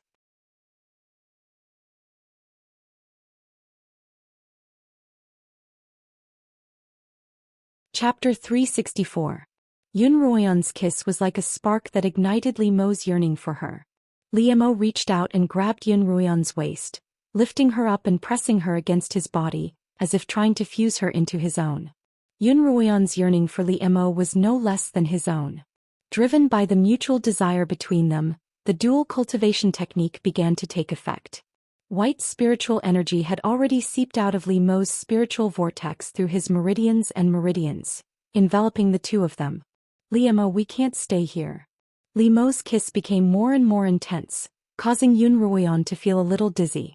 Even so, she managed to maintain some semblance of consciousness. I'm not familiar with this area. Yen, do you know where the safest place is? Li Mo asked hoarsely. If they returned to the relay station, they would surely be alerted. There's a forest to the west. Before Yun Ruoyan could finish her sentence, Li Mo picked her up and sped toward the western mountains. This was the place where Yun Ruoyan's azure light sword had landed when she first arrived at the dark abyss. In the dark, quiet forest, the cries of birds and beasts could be heard from time to time. On a flat patch of grass, two bodies were hugging each other tightly. Their bodies were enveloped in white spiritual energy, as if they were cocoons that were protecting them. After a moment of extreme pleasure, Yun Ruoyan once again sank into the familiar sensation of being enveloped by warm seawater, comfortable and peaceful. After an indeterminate amount of time, Yun Ruoyan suddenly felt the seawater around her slowly grow hotter and hotter. It's hot, Li Mo, it's hot. Yun Ruoyan murmured in pain. Yen, what's wrong?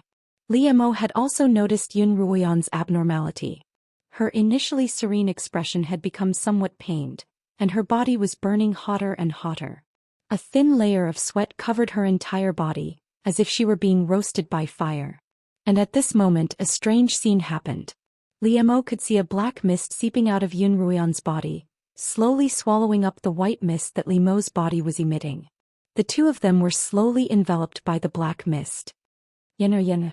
Liemo called out her name and she finally opened her eyes. They were a pair of scarlet-red eyes, and Liemo's expression was one of disbelief. When Yun Ruian woke up, the sky was just beginning to brighten. As soon as she opened her eyes, she smelled the rich aroma of meat. As soon as she sat up, she saw Liemo standing by the fire, roasting a pheasant over the fire. "You're awake?" Liemo turned and smiled at her. "Yes." Yun Ruian smiled and walked over to Liemo's side. Liemo tore off a piece of the roasted pheasant and handed it to Yun Ruian, who began eating it carefully. The taste was excellent, but the hunger was gone, and there was no more of the thrill of swallowing one's tongue. "I'm full."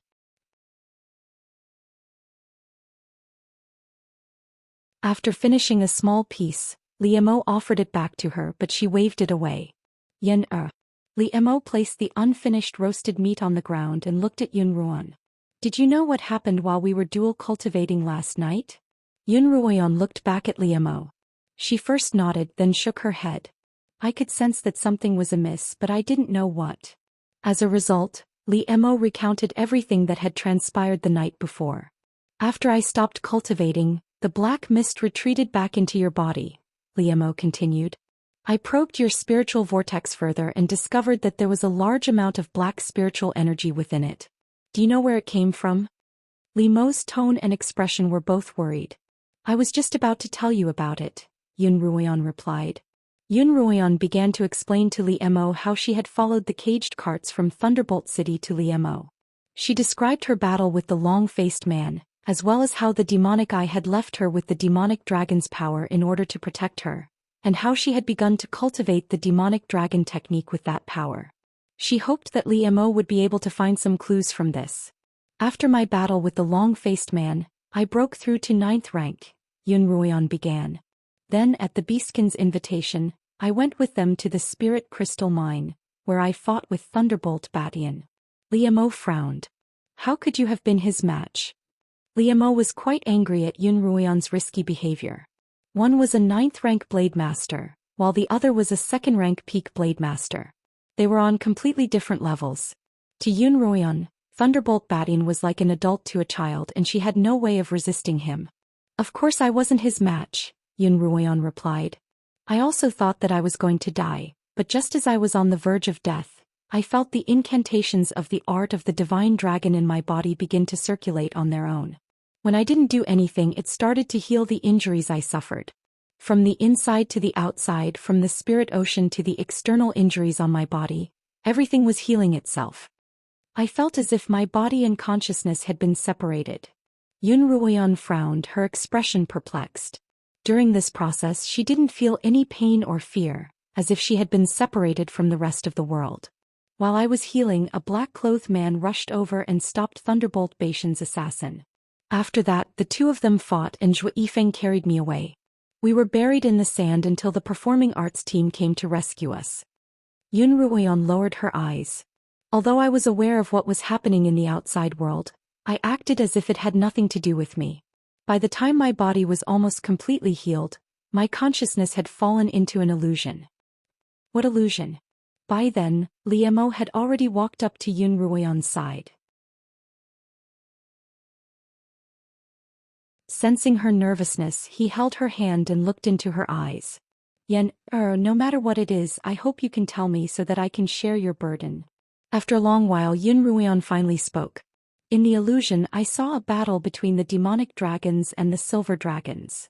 The demonic dragons and the silver dragons were originally two forces that mutually restrained each other in the Extreme Abyss continent. Both of them wanted to become the rulers of the Extreme Abyss continent, and so a war for the right to rule arose between the two sides. The demonic dragons weren't a match for the silver dragons, and they were forced to retreat from the Extreme Abyss continent to the Black Abyss, and then from there to the Qinyuan continent. This battle lasted for hundreds of years. The silver dragons received help from the humans of the Qinyuan continent, and in the end, the demon dragons were completely defeated by the combined forces of the humans and the silver dragons. Through the illusion, Yun Ruian saw with her own eyes that the silver dragons had slaughtered the demonic dragons, incinerating their corpses. In the raging inferno, the inky black dragons were reduced to ash. Although the silver dragons could destroy the demonic dragons' physical bodies, they couldn't destroy their souls, and could only seal them on the Qinyuan continent.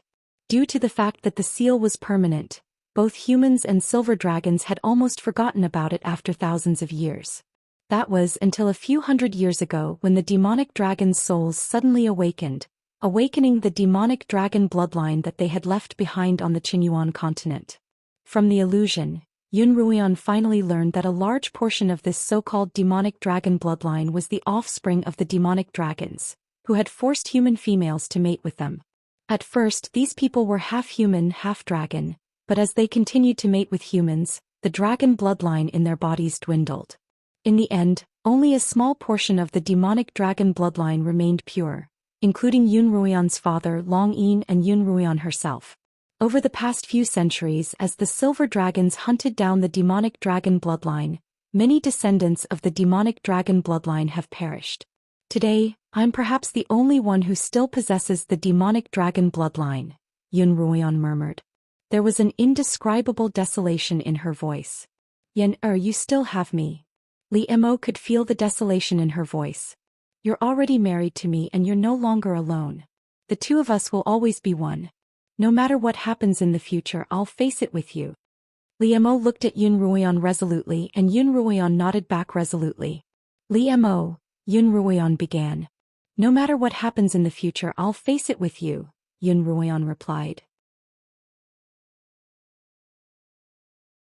From Yun Ruian's explanation, Li Mo deduced that the black spiritual energy in Yun Ruian's body was a result of her cultivation of the art of the divine dragon.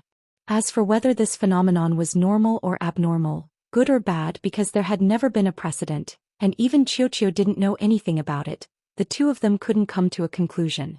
Li Mo took out the manual of the divine dragon technique that he always carried with him, and the two of them tried to find an answer in it.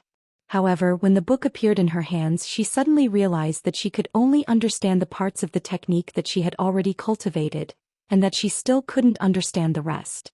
Qiuqiu said that the cultivation of the art of the divine dragon was related to the demonic dragon bloodline in Yun Ruian's body.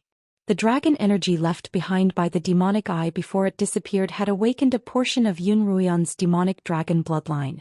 Coincidentally, Yun Ruian had read the contents of the art of the divine dragon, and the demonic dragon bloodline had allowed her to cultivate the art of the divine dragon on its own. At the moment, the demonic dragon bloodline in Yun Ruian's body could only support the cultivation of the art of the divine dragon to this stage, so she couldn't understand the rest of the contents. Li Mo handed the art of the divine dragon to Yun Ruian for safekeeping, telling her to read it even if she didn't understand it. If she could memorize it at a critical moment, when the demonic dragon bloodline in her body awakened, it might even save her life. By the time they finished their analysis, the sky was already bright. The two of them left the small forest on the western mountain, and Li Mo prepared to rush back to the mayor's manor.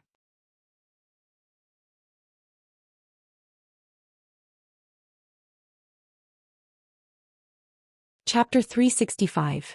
Lin Qingchen, Qin Feng and Lin Tianming were all at the city lord's manor. If Li Mo were to disappear, the three of them would surely be implicated, so Li Mo had to return as soon as possible.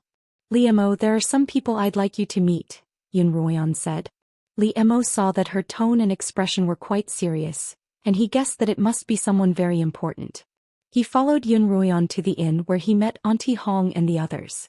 Auntie Hong, Hoodlum, Sister Qingqing, Yun Ruian introduced Li Mo to the three of them. This is my husband Li Mo. When Yun Ruian called him husband, both Little Qing and Hoodlum were shocked. Even Auntie Hong, who usually didn't show her emotions, looked at Li Mo a few times.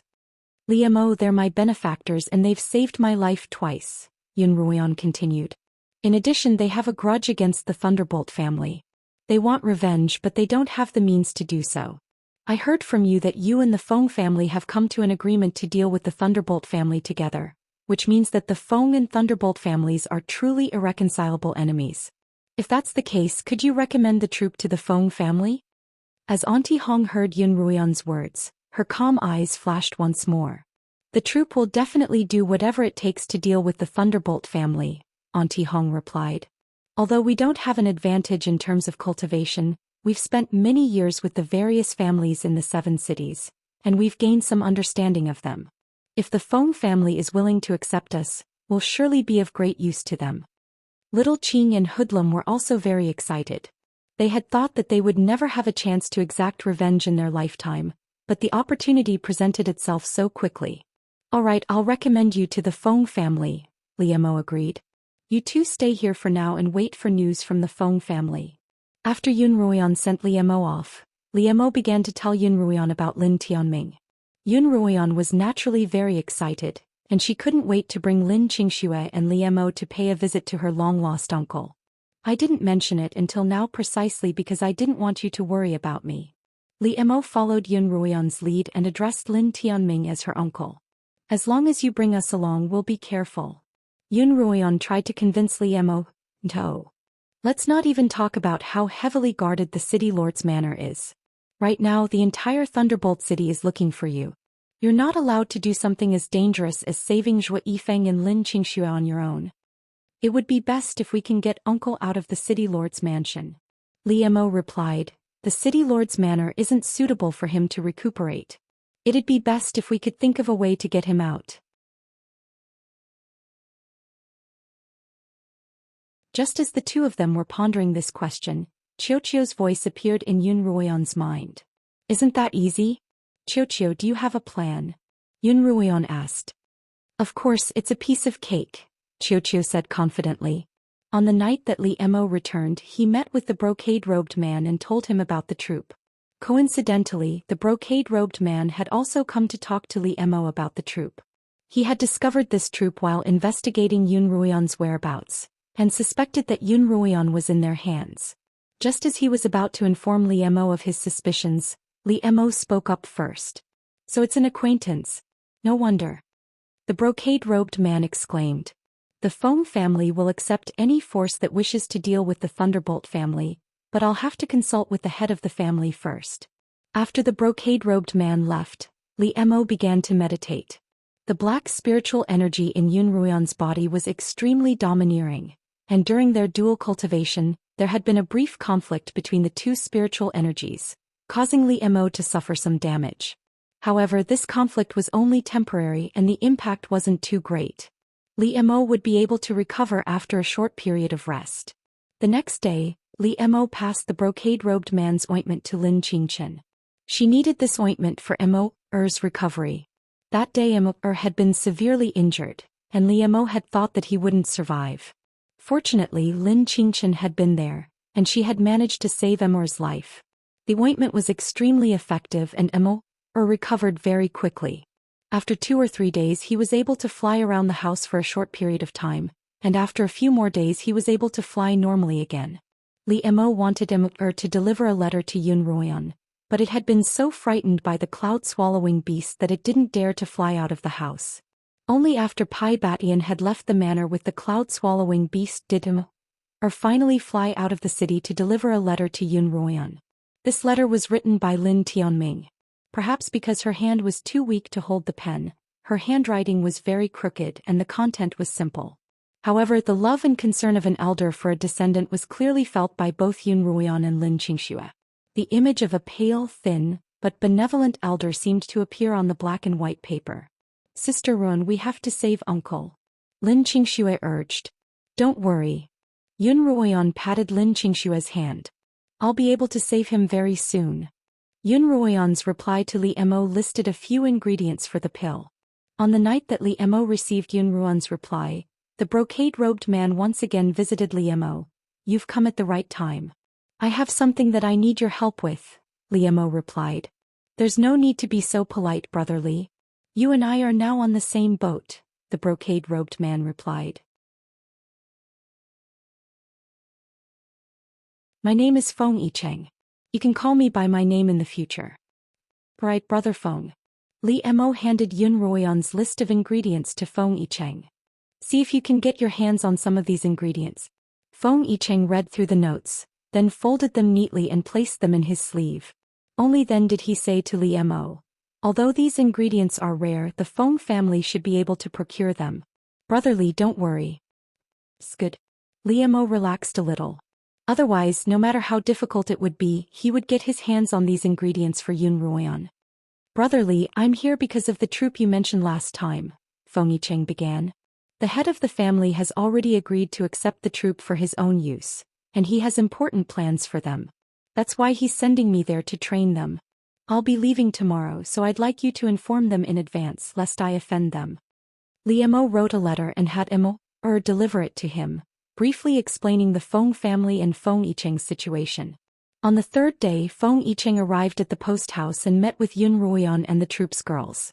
Feng Yicheng handed the herbs to Yun Ruoyan, and she immediately began to concoct the pill. Whether or not she could save Lin Tianming from the Thunderbolt family depended on whether or not she could successfully concoct the pill. Feng Yicheng was handsome and he was quite charming and amiable. As a result, the troop's girls were quite fond of him. He had come on the orders of the head of the Feng family to train them so that they could become an intelligence network that could travel between the various families. Soon, Feng Yicheng discovered that the troop's girls were all excellent spies, and they didn't require any special training at all. Someone must have deliberately trained them. Only later did he learn that it was Auntie Hong who had trained them. Miss Hong. Feng Yicheng was standing in a hallway watching the girls train below. Auntie Hong walked up to him and he hurriedly bowed respectfully to her. After Feng Yicheng gained some understanding of Auntie Hong, he began to admire her from the bottom of his heart. Young Master Feng, there's no need to be so polite. Auntie Hong's gaze also landed on the girls below. I heard from Ruoyan that you'll be directly in charge of our troop in the future. I wouldn't dare be in charge, but I'm here on behalf of the head of the family to discuss your daily operations. As for other matters, neither the Feng family nor I will interfere too much, Feng Yicheng replied. He was dressed in a brocade robe and his face was as smooth as jade. He looked like a scion of a wealthy family, but his tone was mature and thoughtful. It was a stark contrast to his appearance, and this made Auntie Hong feel a little strange. There's something I'm curious about, but I'm not sure if I should say it. Please speak, Miss Hong, Feng Yicheng said. When I learned that you were coming, I asked Ruoyan about you. She said that you're a cultivator from a low-rank continent just like the others. But why do you have such a high status in the Feng family after arriving here? Auntie Hong asked. And you seem to know this place very well. In truth, Auntie Hong's question was Yun Ruoyan's and even Li Mo's. However, everyone had their own secrets. Yun Ruoyan and Li Mo understood this well, so they didn't ask. But Auntie Hong did. That's because I'm a member of the Feng family. Feng Yicheng didn't plan on hiding it. He quickly answered. The first head of the Feng family came to the Dark Abyss continent from a low-rank continent, and then through his own hard work he established his own empire on this continent. Every 10 years, our family will choose an outstanding clansman from a low-rank continent to come to the Dark Abyss continent and help the Feng family stabilize their business. My uncle, the head steward of the Feng family, Feng Bo, came to the Dark Abyss continent 10 years ago, and then me. In the future, more Feng family members will come from the low-rank continents, and our family will grow stronger and stronger. I see. I didn't think that a family could exist across a low-rank continent and a mid-rank continent, Auntie Hong said. Every head of the Feng family is a person of great wisdom. The Feng family's current status is the result of their hard work, Feng Yicheng said rather proudly. When the day comes, will you become an existence like the Thunder family? Auntie Hong suddenly asked. No, Feng Yicheng immediately denied. Feng Yicheng immediately denied it. Be it the lower continents or the Dark Abyss continent, the Feng family has never exercised tyranny. We hope that we can reduce unnecessary killing under our management and allow everyone to live in peace in the future. If what you say is true, I, Fu Xiaohong, am willing to die for the Feng family with my sisters. A trace of yearning appeared in Auntie Hong's calm eyes.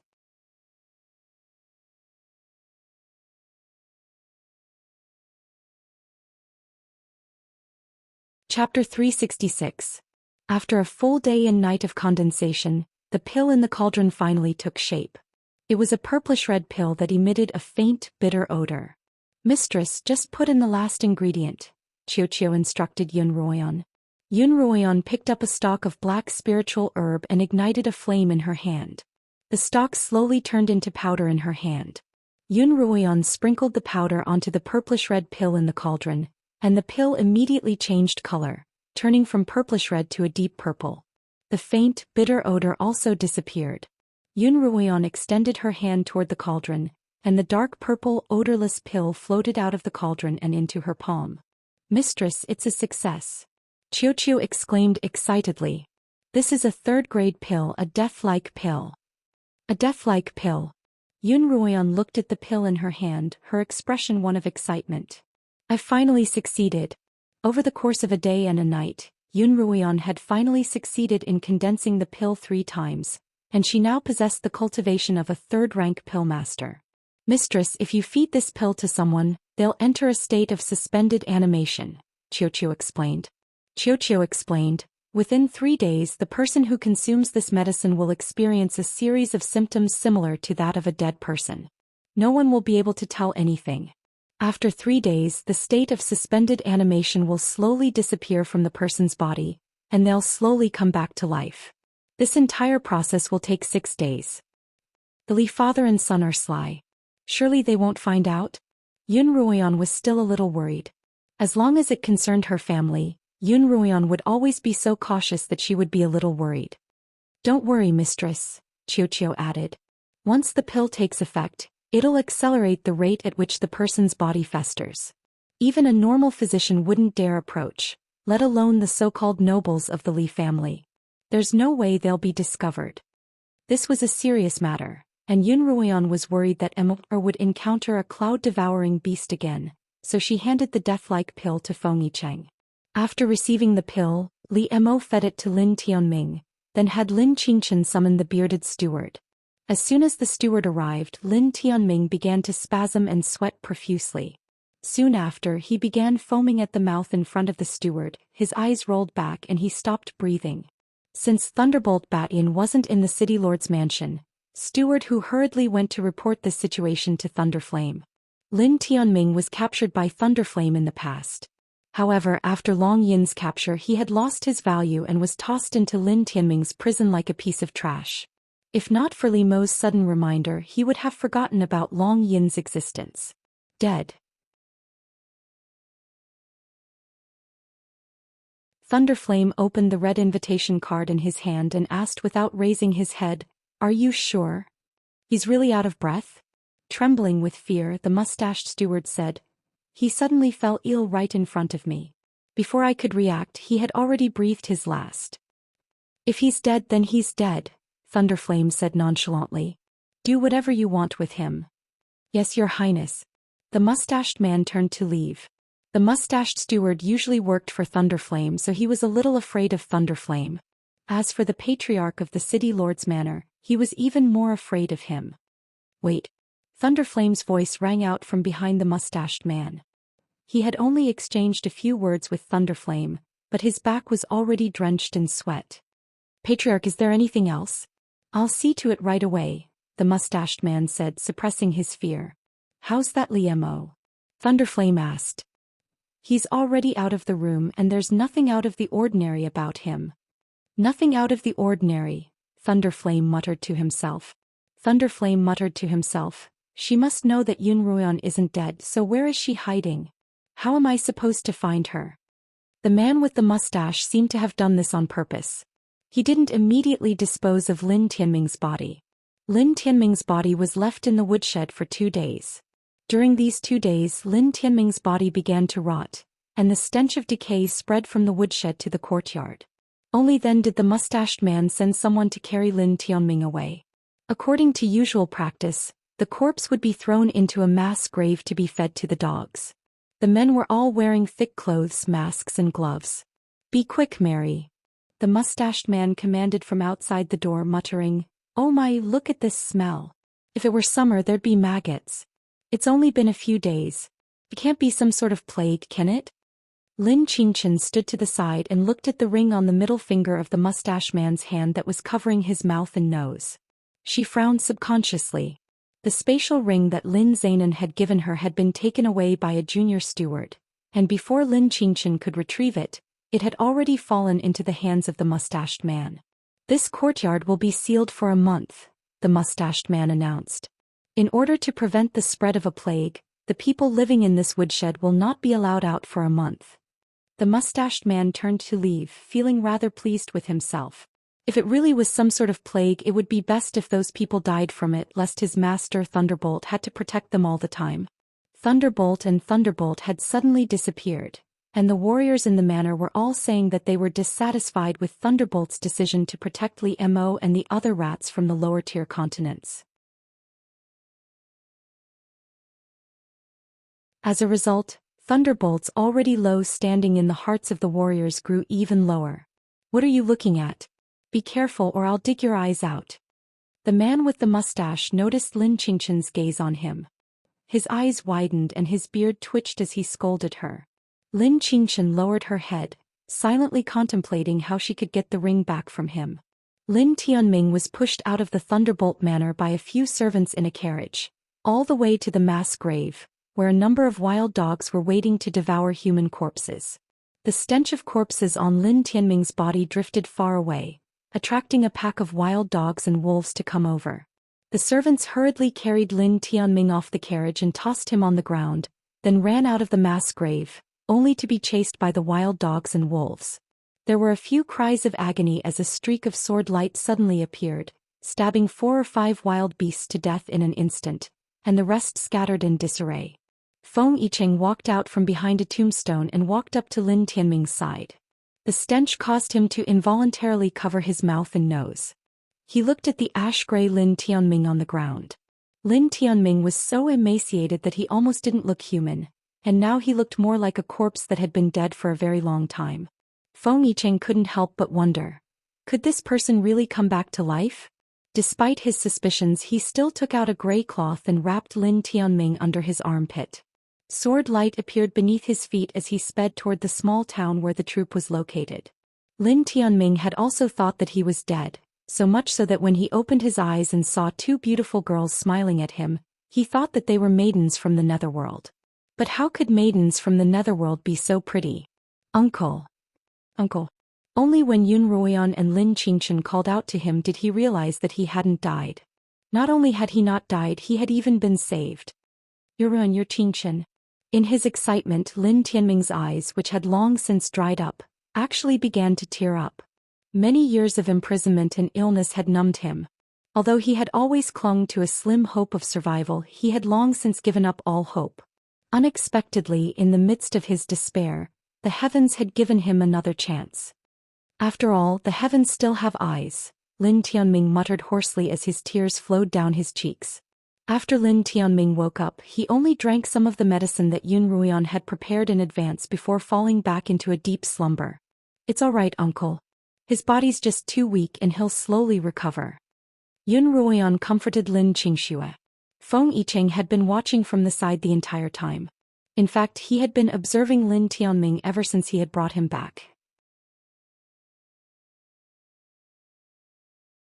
He had personally seen Lin Tianming slowly recover from the dead, and then miraculously come back to life.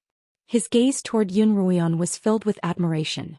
He hadn't expected a teenage girl to be able to concoct such a miraculous pill, and he was determined to recommend Yun Ruoyan to the head of the family. He had a feeling that, compared to Li Mo, Yun Ruoyan would be just as useful. After a few days of rest, Lin Tianming's body gradually recovered. One day, Lin Tianming summoned Yun Ruoyan and Lin Qingqian to his side. The two of them knew that Lin Tianming had something to say to them, and what he wanted to say was exactly what they wanted to ask. "Ruoyan, I heard from Li Mo a few days ago that you've been investigating the whereabouts of your parents. Now I'm going to tell you everything I know." Lin Tianming then turned to Lin Qingxue. "And Qingxue, regarding your father Tianhai, I'd like to give you an explanation as well." Yun Ruoyan and Lin Qingxue looked at Lin Tianming and nodded silently, but the nervousness and anticipation in their eyes were intense. "Tianhai, Longyin and Yun Lan, the 4 of us were very good friends." Lin Tianming slowly recounted the past that had been buried deep in his heart for a very long time. As Lin Tianming recounted the events that had transpired in the past, Yun Ruoyan and Lin Qingqian's eyes began to surface one scene after another. Longyin's public identity was that of a scion from a remote, ordinary family. Because of his exceptional talent for cultivation, He had been sent to the capital in search of an opportunity to study at Kongming Academy. In the process, Long Yin had met Lin Tianming, Lin Tianhai and Yun Lan, becoming good friends with the three of them and living with the Yun family. Later he had met Lin Yueme and fallen in love with her at first sight. Their relationship had taken place under the witness of the Lin brothers and Yun Lan. Although Long Yin had come from a small, unknown family, he had been a perfect match for Lin Yueme. At first, Lin Zainan had been very opposed to the idea, but under the persuasion of his siblings he had gradually relented. Just as everyone thought that the two of them would become a couple, Long Yin suddenly disappeared.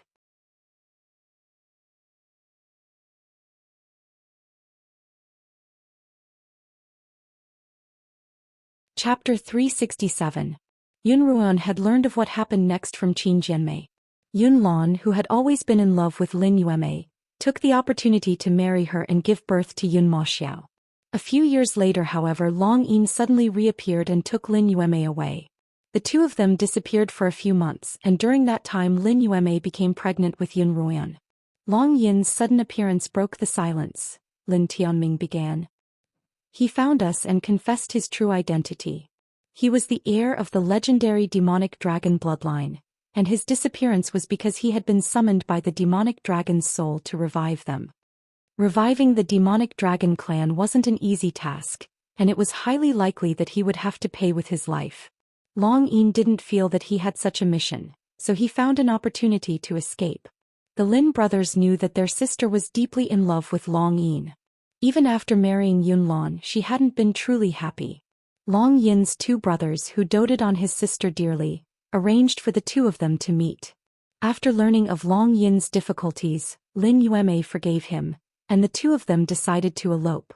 Naturally, the Lin brothers didn't approve of their decision, but Lin Yueme threatened to kill herself, and the two of them relented.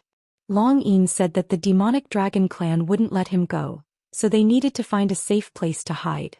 The Yun family wouldn't let the matter rest either, so the group decided to find a place where Long Yin and Lin Yueme could live in seclusion.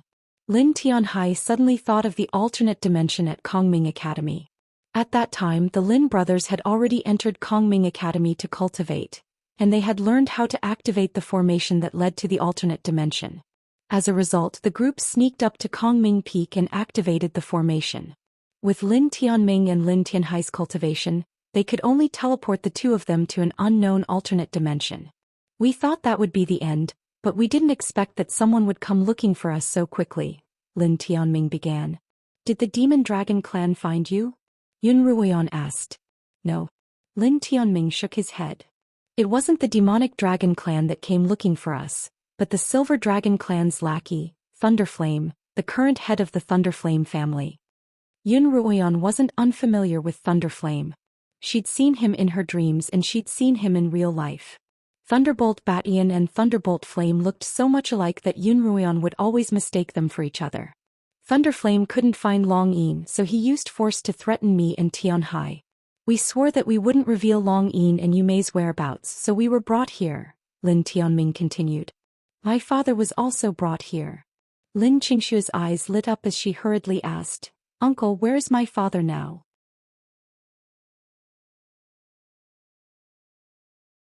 Faced with Lin Xingshua's expectant gaze, Lin Tianming lowered his head. I'm sorry, Qingxue. I didn't protect your father well. Lin Tianming told Yun Ruoyan and Lin Qingxue that the two of them had been tortured after being brought to the City Lord's manor on the Dark Abyss continent. Later, Thunderflame had threatened Lin Tianhai to kill Lin Tianming, and Lin Tianhai had finally revealed Long Yin and Lin Yueme's whereabouts in order to save Lin Tianming's life. Because his injuries were too severe, Lin Tianhai soon died in the secret prison of the City Lord's mansion. Upon learning of her father's death, Lin Qingshue's glowing eyes quickly dimmed, and Yun Ruoyan patted her back comfortingly. Tianhai traded his own life for mine. Before he died, he told me to live no matter what. That's why I've been struggling at death's door all these years. I thought I'd die in that prison, but I didn't think the heavens would send you all to me, Lin Tianming said excitedly once more. Lin Tianming didn't know what happened after Thunderflame learned of Long Yin and Lin Yueme's whereabouts, but Yun Ruoyan had once seen Thunderflame leading a group of men to capture Long Yin. Lin Yueme had used a spatial scroll to escape back to the Qingyuan continent, return to the Yun family and give birth to Yun Ruoyan. Yun Ruoyan told Lin Tianming all of this. At first we all thought that my mother had passed away, but grandfather discovered that she wasn't the one buried in her grave, so he suspected that she might still be alive, Yun Ruoyan continued. Yun Ruoyan continued, as for my father, I'm afraid Thunderflame is the only one who knows where he went after he was captured by him. Yun Ruoyan's eyes blazed once more. She couldn't find her mother's whereabouts for the time being, but Thunderflame would definitely know where her father was. Before she left the Qingyuan continent, she had to get Long Yin's whereabouts from Thunderflame. Li Mo had received news that Lin Tianming had been safely rescued and reunited with Yun Ruoyan and Lin Qingxue. Next he was going to bring Lin Qingxue and Qin Feng out of the city lord's manor. Without Lin Tianming, escaping from the city lord's manor wouldn't be too difficult for the three of them. However, the warriors of the Thunderflame family suddenly began to closely monitor the woodshed that the three of them were staying in. According to Li Mo's investigations, there were at least 5 warriors watching the three of them from different corners.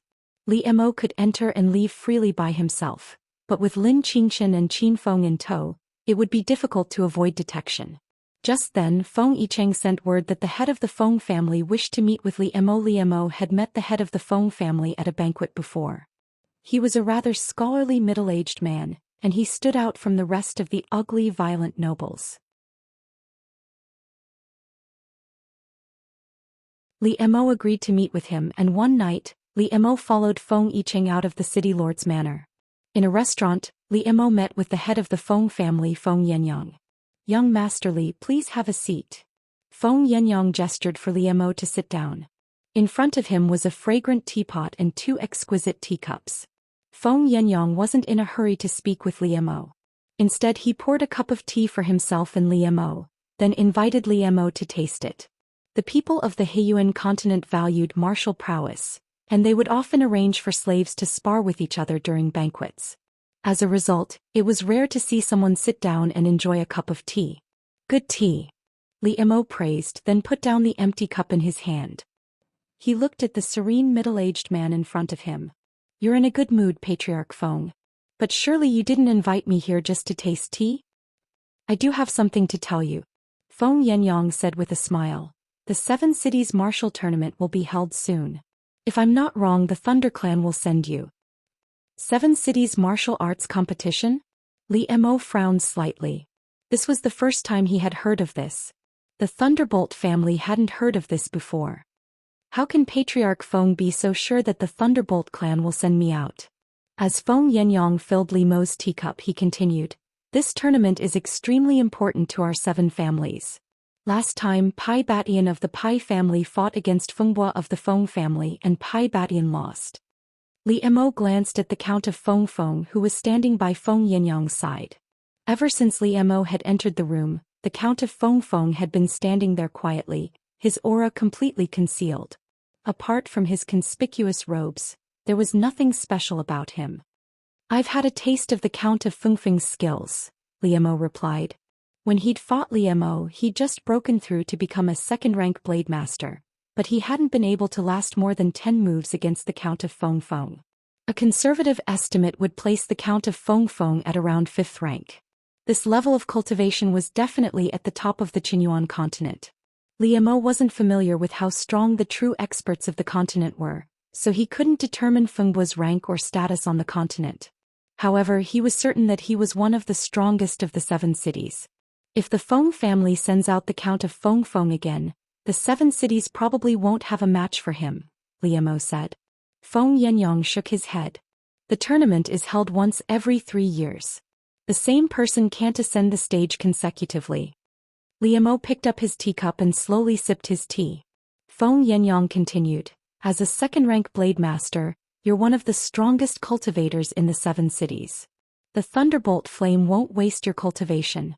He'll definitely send you out. In that case, what would you like me to do, Patriarch Feng? Li Mo asked, glancing at the clear, emerald tea in his cup.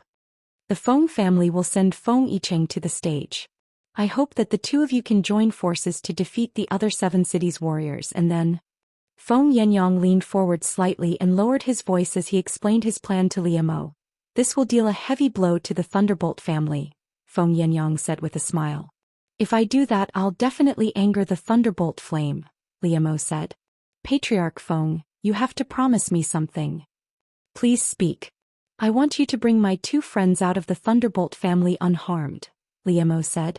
After reaching an agreement with Feng Yangyang, Liemo secretly returned to the Thunderbolt Manor. The next morning he received a summons from the Thunderbolt family. Liemo stood in front of the Thunderbolt just as before, neither servile nor overbearing. Have you recovered from your injuries? The Thunderbolt asked.